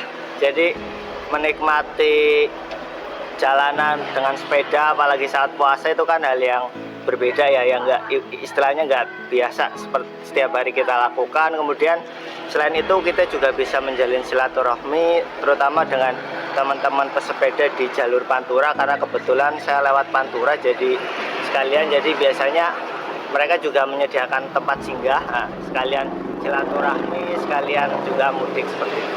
Salah satu bentuk cara penghematan bukan sih kalau naik sepeda itu? Kalau dibilang hemat, mungkin kalau dari segi penggunaan BBM pasti lebih hemat karena kita tidak menggunakan bensin. Tetapi sebenarnya kalau bersepeda pun kita juga perlu yang namanya asupan ya. Jangan sampai tubuh kita itu asupannya kurang, karena itu akan berpengaruh terhadap konsistensi kita goes juga. Jadi paling kalau ini ya habis banyaknya itu dimakan dan suplemen aja. Pengalaman tahun kemarin itu 4 hari. Jadi selama 4 hari berangkat dari Rangkas itu sore sampai sana di hari keempat sore. Kalau tahun kemarin itu seingat saya tidak sampai 100.000. Kalau sukanya yang pertama saya ketemu teman baru. Kebetulan kan saya dari Rangkas itu sendiri. Tahun kemarin itu ketemu teman di Tangerang. Kebetulan tahun ini juga bareng lagi. Kebetulan waktunya sama. Itu salah satu sukanya. Paling kalau dukanya itu tergantung terkait dengan cuaca ya. Apalagi kalau cuacanya panas banget juga nggak enak, hujan juga nggak enak. Jadi paling enak itu sebenarnya kalau mendung terus dingin seperti itu. Bukan hanya sekadar pulang kampung, aksi Jenny ini menjadi bukti bahwa semangat dan kesabaran adalah kunci untuk mencapai tujuan, sekaligus mengkampanyekan gaya hidup sehat bagi masyarakat. Dari Lebak, Banten, Firman Arif, Sinpo TV, melaporkan. Pemirsa, Presiden Prabowo perintahkan Kapolri usut penyerangan aktivis. Informasi selengkapnya usai jeda. Tetaplah bersama kami di Menyapa Indonesia Pagi.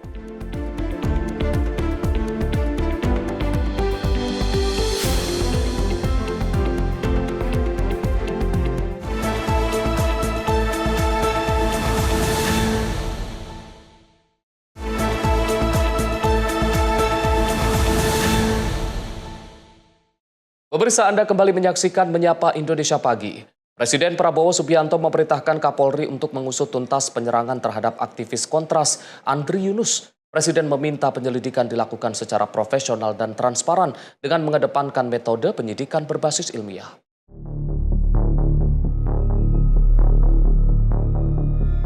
Kapolri Jenderal Listio Sigit Prabowo menyatakan telah menerima perintah langsung dari Presiden untuk mengusut tuntas penyerangan terhadap aktivis Kontras Andri Yunus. Dalam konferensi pers di Surabaya pada Minggu 15 Maret 2026, Kapolri menegaskan penanganan kasus akan dilakukan secara profesional dan transparan.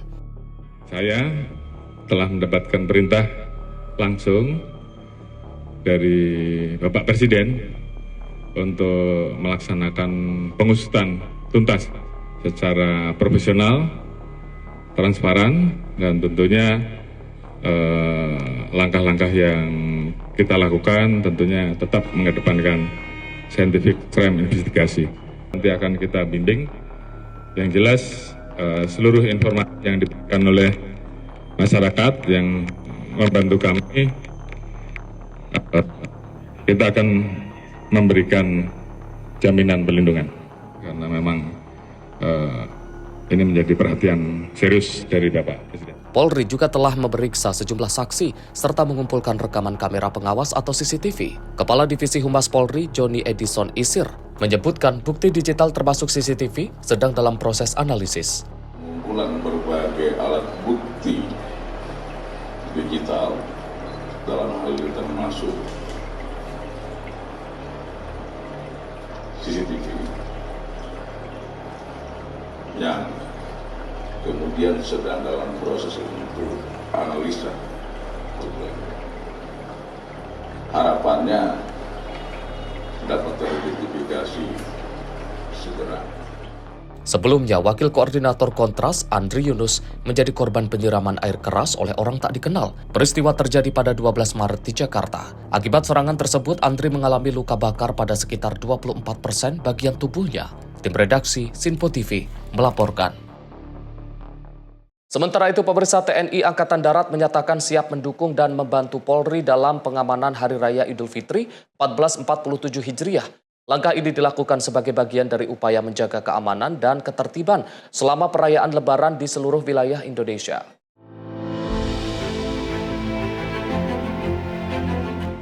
Kepala Dinas Penerangan TNI Angkatan Darat Brigjen TNI Doni Pramono menyampaikan, TNI Angkatan Darat siap mendukung Polri dalam pelaksanaan pengamanan Hari Raya Idul Fitri. Menurutnya, kesiapsiagaan prajurit TNI merupakan bagian dari tugas dalam menjaga kedaulatan serta keamanan negara. Doni menjelaskan pengerahan personel TNI akan dilakukan untuk membantu pengamanan, terutama di berbagai objek vital dan titik-titik strategis. Persiapan mudik kita selalu siap. TNI Angkatan Darat tidak mungkin kita menjaga kedaulatan, keamanan negara ini, termasuk Polri mungkin seluruh 100% kita kerahkan untuk melaksanakan cuti, tidak. Jadi kita ada siaga, itu tadi yang saya sampaikan, kesiapsiagaan ini untuk menjaga tetap produktivitas di daerah ibu kota sini maupun ibu kota provinsi. Yang jelas kita siap mendukung Polri dalam menjaga keamanan dan ketertiban selama kita menjalankan Hari Raya Idul Fitri 1447 ini. Meski demikian, jumlah personel TNI Angkatan Darat yang akan diterjunkan masih dalam proses penentuan. TNI Angkatan Darat dipastikan siap mendukung pengamanan masyarakat agar dapat merayakan Hari Raya Idul Fitri dengan aman dan nyaman. Dari Jakarta, Jihan Nabila Diaur Rahmat, Sinpo TV melaporkan. Kita beralih ke informasi lain, pemirsa. Presiden Prabowo memberikan izin pemanfaatan hutan seluas 90.000 hektar untuk mendukung upaya konservasi gajah Sumatera.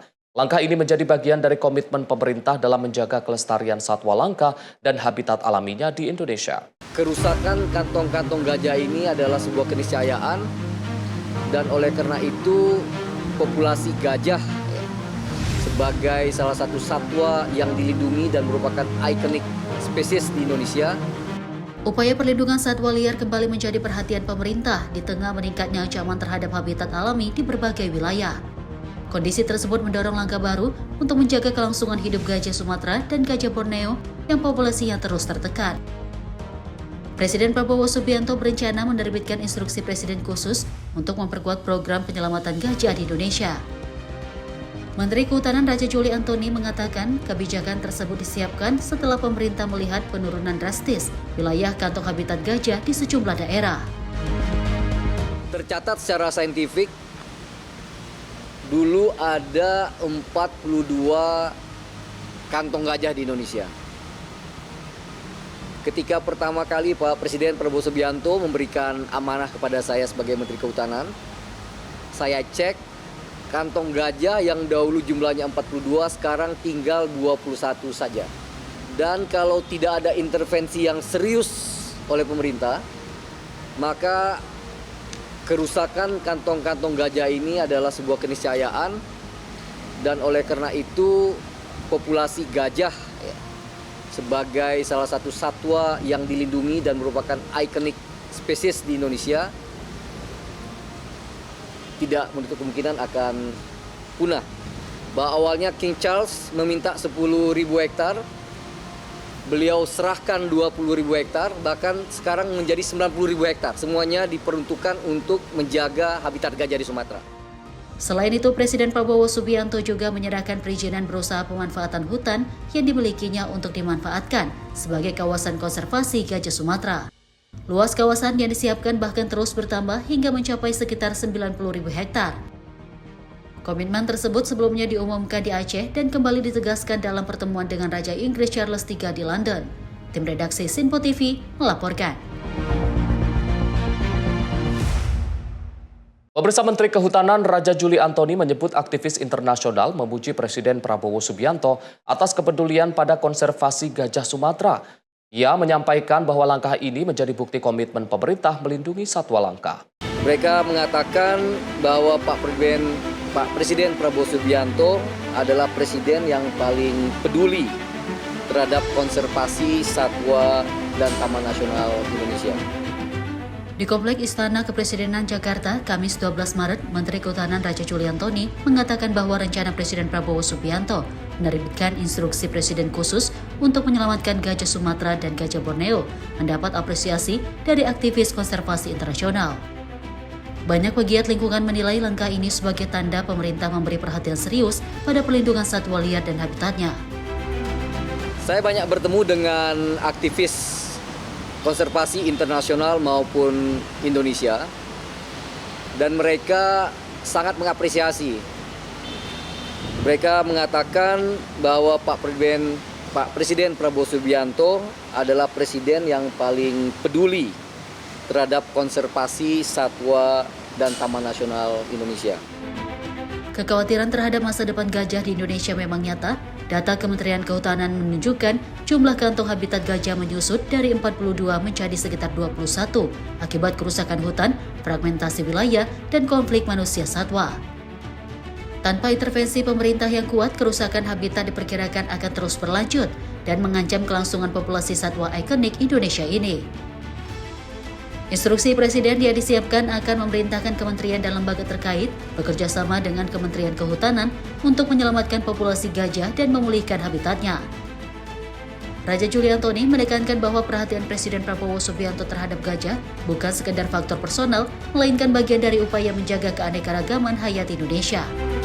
Dan kalau tidak ada intervensi yang serius oleh pemerintah, maka kerusakan kantong-kantong gajah ini adalah sebuah keniscayaan. Tim redaksi Sinpo TV melaporkan. Kita beralih ke informasi lain, pemirsa. Dalam upaya menstabilkan harga pasar serta memenuhi kebutuhan masyarakat jelang Lebaran Idul Fitri 2026, pemerintah Kecamatan Sukaraja, Kabupaten Bogor menggelar bazar murah. Sejumlah kebutuhan pokok dijual di bawah harga pasaran. Antusias masyarakat di 13 desa mendatangi pasar murah di Aula Kecamatan Sukaraja, Kabupaten Bogor, Jawa Barat pada Kamis pagi. Sejumlah kebutuhan pokok seperti beras, minyak goreng, tepung terigu, gula pasir dijual dengan harga di bawah pasaran. Salah seorang warga mengaku diadakannya pasar murah jelang Lebaran Idul Fitri 2026 sangat membantu di tengah kebutuhan hidup. Selisih harga pun jauh lebih murah dibanding di pasaran. Sembako. Itu udah duluan beras, minyak, gula, terigu. Iya. Ini telur. Iya. Ini telur di pasar 30, ini 26. 4.000 ya. Gimana Bu? Terbantu nggak Bu? Terbantu, alhamdulillah. Bisa Lebaran dong Bu? Ya. Ini buat lebaran.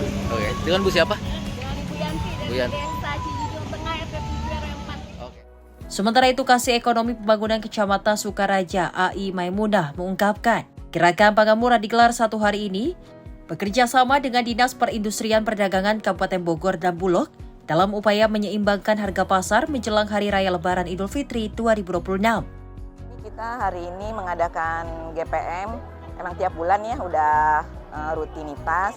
Alhamdulillah antusias masyarakat banyak sekali ini sampai kita mengadakan nomor antrian karena peminatnya terlalu banyak karena kita menekan harga pasaran juga, jadi kita harga murah, kualitasnya bagus, jadi masyarakat antusiasnya. Emang di jelang hari raya emang harga pada naik? Oh tentu dong, cabai aja melambung, cabai bawang di sini alhamdulillah bisa murah, bisa mengimbangi harga pasaran. Harga beras sendiri Bu?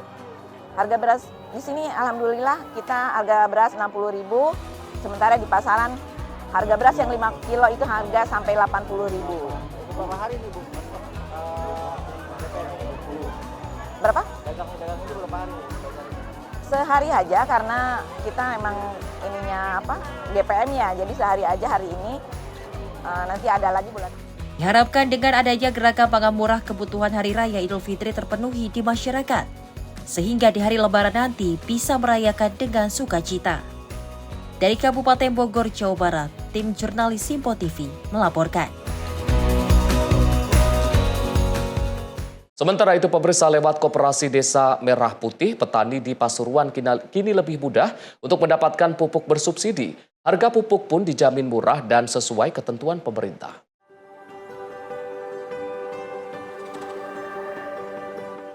Petani di Desa Gejuk Jati, Kecamatan Lekok, Kabupaten Pasuruan, kini lebih mudah mendapatkan pupuk dengan harga bersubsidi. Mereka tidak perlu lagi pergi ke desa lain karena pupuk tersedia di Koperasi Desa Merah Putih Gejuk Jati. Ketua KDMP Gejuk Jati, Muklason, mengatakan petani bisa merebus pupuk urea seharga Rp90.000 per sak atau 50 kg sesuai harga dari pemerintah. KDMP Gejuk Jati memiliki gerai khusus yang menampilkan alur pembelian dan daftar harga berbagai pupuk bersubsidi seperti pupuk NPK kakao Rp132.000 per sak, NPK Ponska Rp92.000 per sak, ZA Rp68.000 per sak, dan pupuk organik petroganik Rp25.600 per sak. Produk unggulan kami ini bisa menembus pupuk langsung ke kedai kami dengan harga sesuai dari pemerintah Rp90.000. Manajer penjualan Jatim 4 PT Pupuk Indonesia, Ontario Rolando, mengatakan PT Pupuk Indonesia juga telah menunjuk KDMP sebagai penyalur resmi pupuk bersubsidi di Kecamatan Lekok, sehingga pengurus koperasi bisa melakukan pemesanan secara online melalui aplikasi e-Pubers dan mengantarkannya dengan bantuan PT Aska Berdikari Saputra. Sebelum adanya koperasi, petani hanya bisa membeli pupuk melalui titik serah yang jarang tersedia dan melayani beberapa desa sekaligus. Dapat kami sampaikan bahwa Koperasi Merah Putih Gejuk Jati di Lekok ini sudah kami tunjuk selaku penyalur pupuk bersubsidi di Kecamatan Lekok. KDMP Gejuk Jati Lekok ini sudah melakukan transaksi e-puber secara online, langsung pemesanannya secara langsung, mereka memesan pupuk dan sudah diantarkan oleh pelaku usaha distribusi yaitu PT Aska Berdikari, di mana ureanya yang dipesan sebanyak 1 ton dan NPK-nya 1 ton dan dibayar secara cash tunai. Dengan KDP Gejuk Jati, distribusi pupuk menjadi lebih dekat, cepat, dan terjangkau. Agus Abdullah, pelaku usaha distribusi, berharap gerai ini dapat mendukung produktivitas petani dan program pemerintah dalam menjaga swasembada pangan. Dan sesuai kebutuhan daripada kelompok tani sehingga penanaman daripada kelompok tani ini tidak tertunda untuk mendukung program pemerintah swasembada pangan. Untuk keberadaan koperasi ini sangat membantu kebutuhan petani, yang mana kebutuhan petani itu bisa lebih mendekat kepada masing-masing desa dan masing-masing kelompok tani.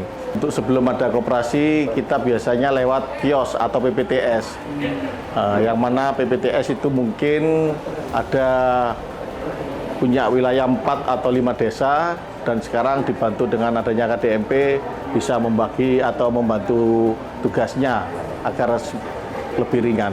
Harapannya ke depan mungkin bisa meringankan petani supaya jarak pengiriman, jarak pemesanan untuk tepat waktu, real time, dan bisa support untuk pertaniannya petani pangan, padi khususnya.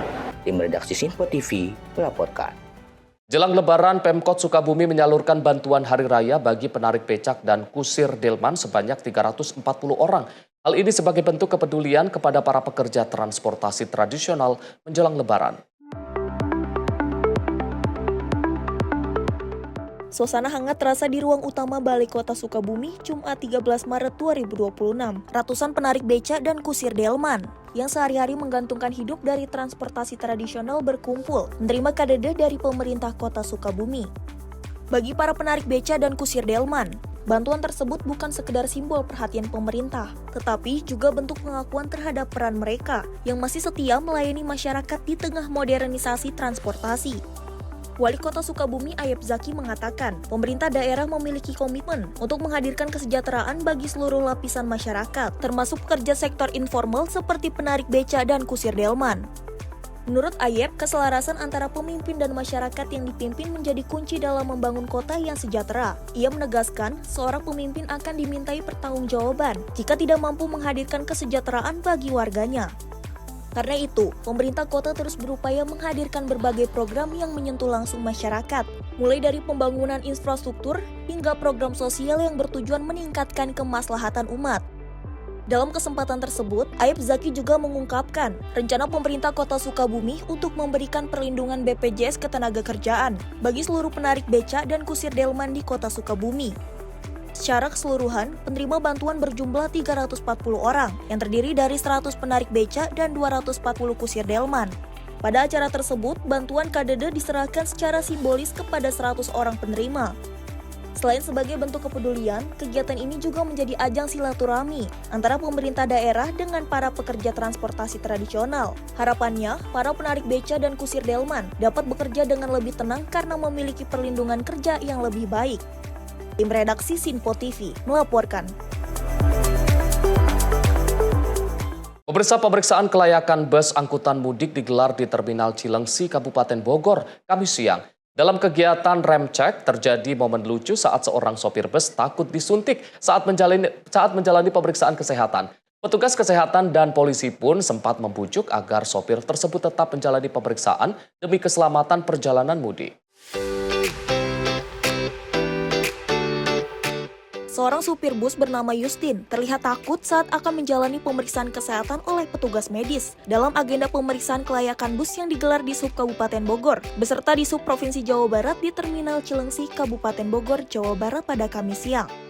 Supir bus itu tampak ketakutan saat petugas akan melakukan pengambilan sampel darah menggunakan jarum suntik. Petugas kesehatan bersama aparat kepolisian pun berusaha memberikan penjelasan dan membujuk agar supir tersebut tetap menjalani pemeriksaan demi keselamatan penumpang dan kelancaran perjalanan mudik.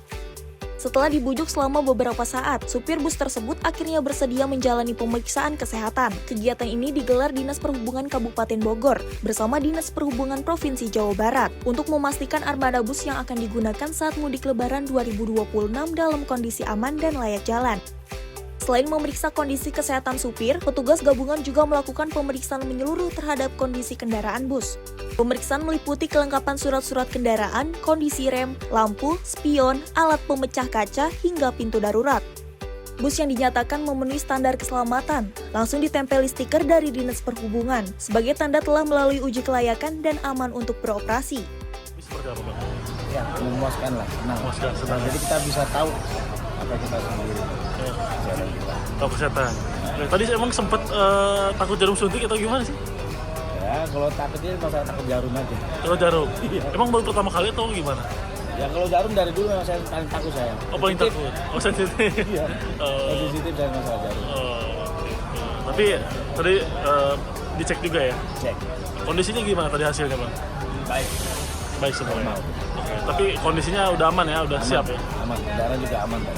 Pagi hari ini kita dari Dinas Perhubungan Kabupaten Bogor, dari Denpom, Polres Bogor, dan Jasa Raja melaksanakan kegiatan rutin pada angkutan lebaran terkait dengan inspeksi keselamatan atau ramcek. Ini adalah inspeksi keselamatan yang keempat kegiatan kita di Kabupaten Bogor setelah di Cibinong, di Luliang, di PO Asrop, dan hari ini di Cilengsi. Dan hasil dari hari ini masih berproses. Sampai hari ini 12 kendaraan yang sudah kita periksa, dan alhamdulillah dari ke-12 kendaraan itu hanya ada satu kendaraan yang lampu remnya mati, dan itu kita rekomendasikan untuk diperbaiki. Oh ya, selain kita melaksanakan pemeriksaan kepada kelayakan kendaraan, kita juga melakukan pemeriksaan kesehatan dan tes urin kepada para pengemudi di Terminal Cilengsi ini. Ini untuk memastikan bahwa para pengemudi angkutan umum, khususnya angkutan bus reguler yang ada di Terminal Cilengsi ini semuanya sehat, semuanya bebas narkoba, sehingga keselamatan para penumpang bisa kita jaga. Dari total 12 bus yang telah diperiksa, petugas menemukan satu bus yang belum memenuhi kelayakan lantaran lampu rem dalam kondisi mati sehingga harus segera dilakukan perbaikan. Kegiatan inspeksi keselamatan atau rem cek ini merupakan bagian dari persiapan angkutan mudik lebaran dan sebelumnya telah dilaksanakan di 4 titik berbeda di wilayah Kabupaten Bogor. Dari Kabupaten Bogor, tim jurnalis Sinpo TV melaporkan. Pemirsa, informasi lainnya akan kami hadirkan usai jeda. Tetaplah bersama kami di Menyapa Indonesia Pagi.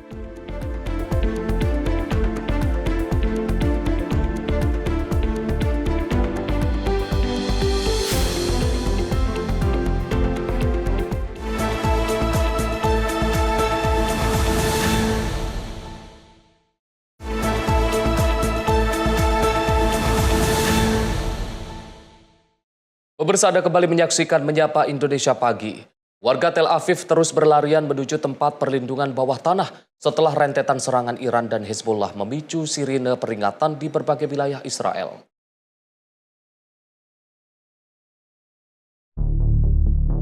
Warga Tel Aviv menuju tempat perlindungan bawah tanah setelah sirine serangan udara terus berbunyi akibat rentetan serangan dari Iran dan Hezbollah. Korps Garda Revolusi Islam Iran atau IRGC mengumumkan telah melancarkan gelombang serangan ke-40 terhadap Israel. Operasi ini disebut sebagai serangan gabungan pertama yang secara resmi dikoordinasikan dengan kelompok Hezbollah. Menurut IRGC, operasi tersebut menargetkan lebih dari 50 lokasi militer di seluruh Israel. Sekitar 45% serangan dilaporkan diarahkan ke wilayah metropolitan Tel Aviv. Sementara itu, Hezbollah menyatakan telah meluncurkan serangan besar menggunakan rudal canggih ke pangkalan intelijen Glilot di dekat Tel Aviv. Serangan tersebut dilakukan bersama IRGC. Tim redaksi Sinpo TV melaporkan. Sementara itu, ribuan warga Yunani menggelar aksi demonstrasi di ibu kota Athena untuk memprotes serangan militer terhadap Iran. Masa berjalan menuju Kedutaan Besar Amerika Serikat sebagai bentuk penolakan terhadap operasi militer yang terus berlangsung di Timur Tengah.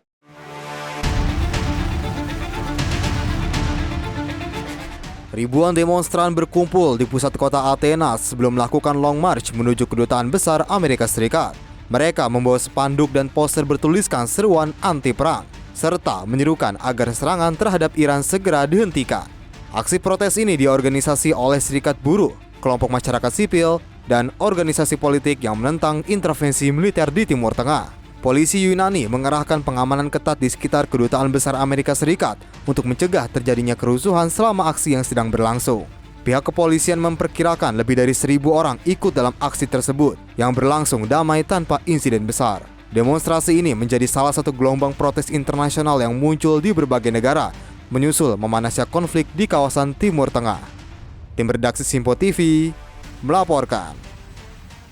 Rusia mengirimkan bantuan kemanusiaan seberat 13 ton ke Iran di tengah memanasnya konflik di kawasan Timur Tengah. Pengiriman bantuan dilakukan menggunakan pesawat milik Kementerian Situasi Darurat Rusia melalui wilayah Azerbaijan.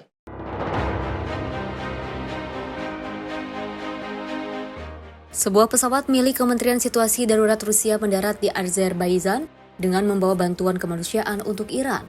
Total bantuan yang dikirim mencapai 13 ton, berisi berbagai perlengkapan dan kebutuhan darurat bagi warga terdampak konflik. Pengiriman bantuan ini menjadi bagian dari upaya Moskow untuk memberikan dukungan kemanusiaan kepada Iran di tengah situasi keamanan yang memanas di kawasan. Azerbaijan menjadi jalur transit penting dalam distribusi bantuan tersebut sebelum selanjutnya dikirim menuju wilayah Iran yang membutuhkan. Tim redaksi Sinpo TV melaporkan. Sementara itu, pemirsa, pengaruh perang Iran, krisis pasokan bahan bakar mulai dirasakan di India dan Bangladesh. Kelangkaan energi tersebut mempengaruhi sektor transportasi dan dunia usaha, serta menambah tekanan terhadap ekonomi di kedua negara Asia Selatan tersebut. Pemerintah India menggunakan kewenangan darurat untuk meminta perusahaan penyulingan minyak mengalihkan lebih banyak pasokan bahan bakar untuk kebutuhan dalam negeri. Kebijakan ini diambil untuk menjaga stabilitas pasokan energi di dalam negeri di tengah ketidakpastian pasar global akibat perang yang terus berlangsung di Timur Tengah. Namun langkah tersebut disebut memperketat distribusi BBM bagi sektor usaha, termasuk restoran dan juga industri perhotelan yang mulai merasakan dampak keterbatasan pasokan energi.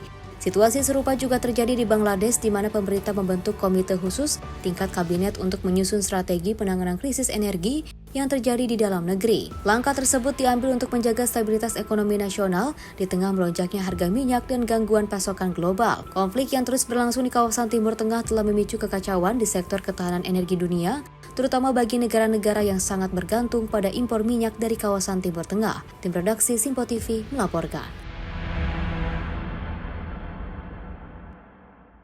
Pemirsa, Presiden Prabowo Subianto menerima Wakil Perdana Menteri Australia Richard Marles di kediamannya di Kertanegara. Pertemuan membahas isu strategis dan memperkuat hubungan Indonesia-Australia. Malam Rabu 11 Maret, Menteri Pertahanan sekaligus Wakil Perdana Menteri Australia Richard Marles mengunjungi kediaman Presiden Prabowo Subianto di Kertanegara. Pertemuan berlangsung hangat dengan sambutan langsung dari Presiden Prabowo di depan pintu kediaman.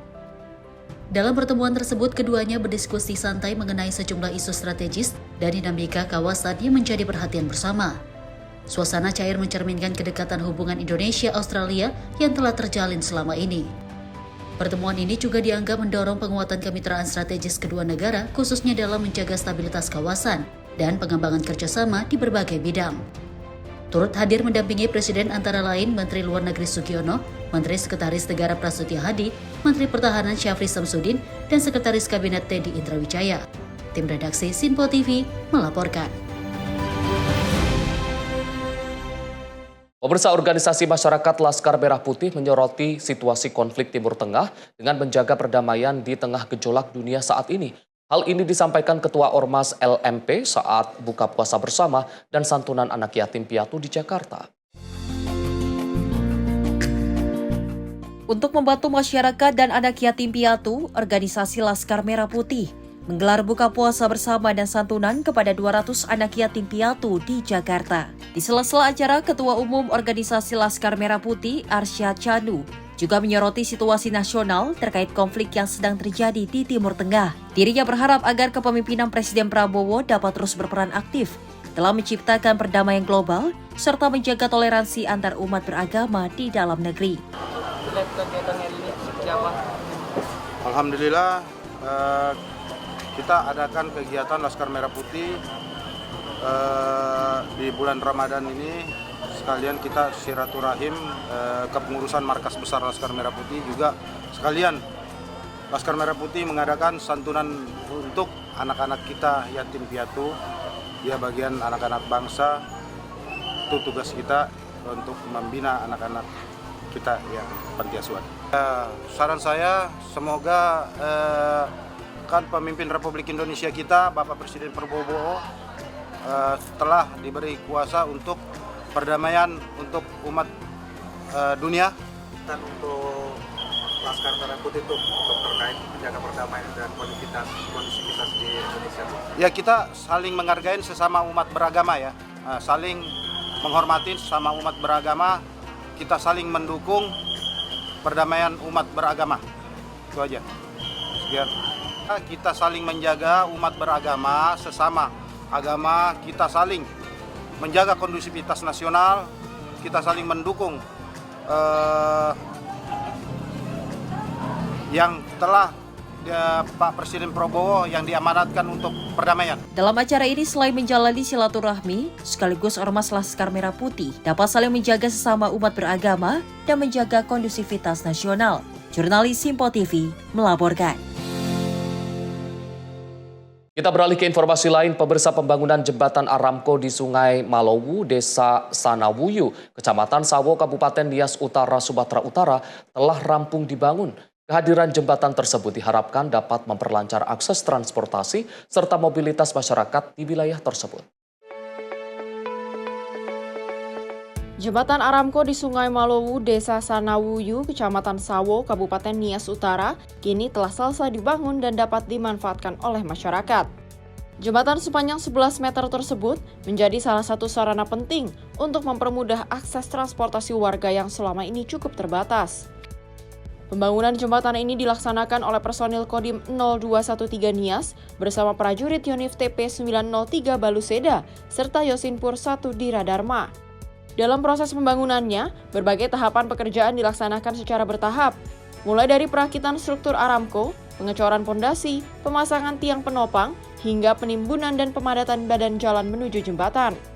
Pembangunan tersebut juga melibatkan masyarakat setempat melalui semangat gotong royong. Dengan rampungnya jembatan tersebut, diharapkan mobilitas warga menjadi lebih mudah, sehingga berbagai aktivitas masyarakat, mulai dari kegiatan sosial, pendidikan, hingga perekonomian, dapat berjalan dengan lebih lancar di wilayah tersebut. Jihan Nabila, Sinpo TV, melaporkan. Pemirsa, informasi tadi sekaligus menutup Menyapa Indonesia Pagi edisi kali ini. Saya Arif Rifai, mewakili seluruh kru yang bertugas mengucapkan terima kasih atas kebersamaan Anda. Selamat pagi, sampai jumpa.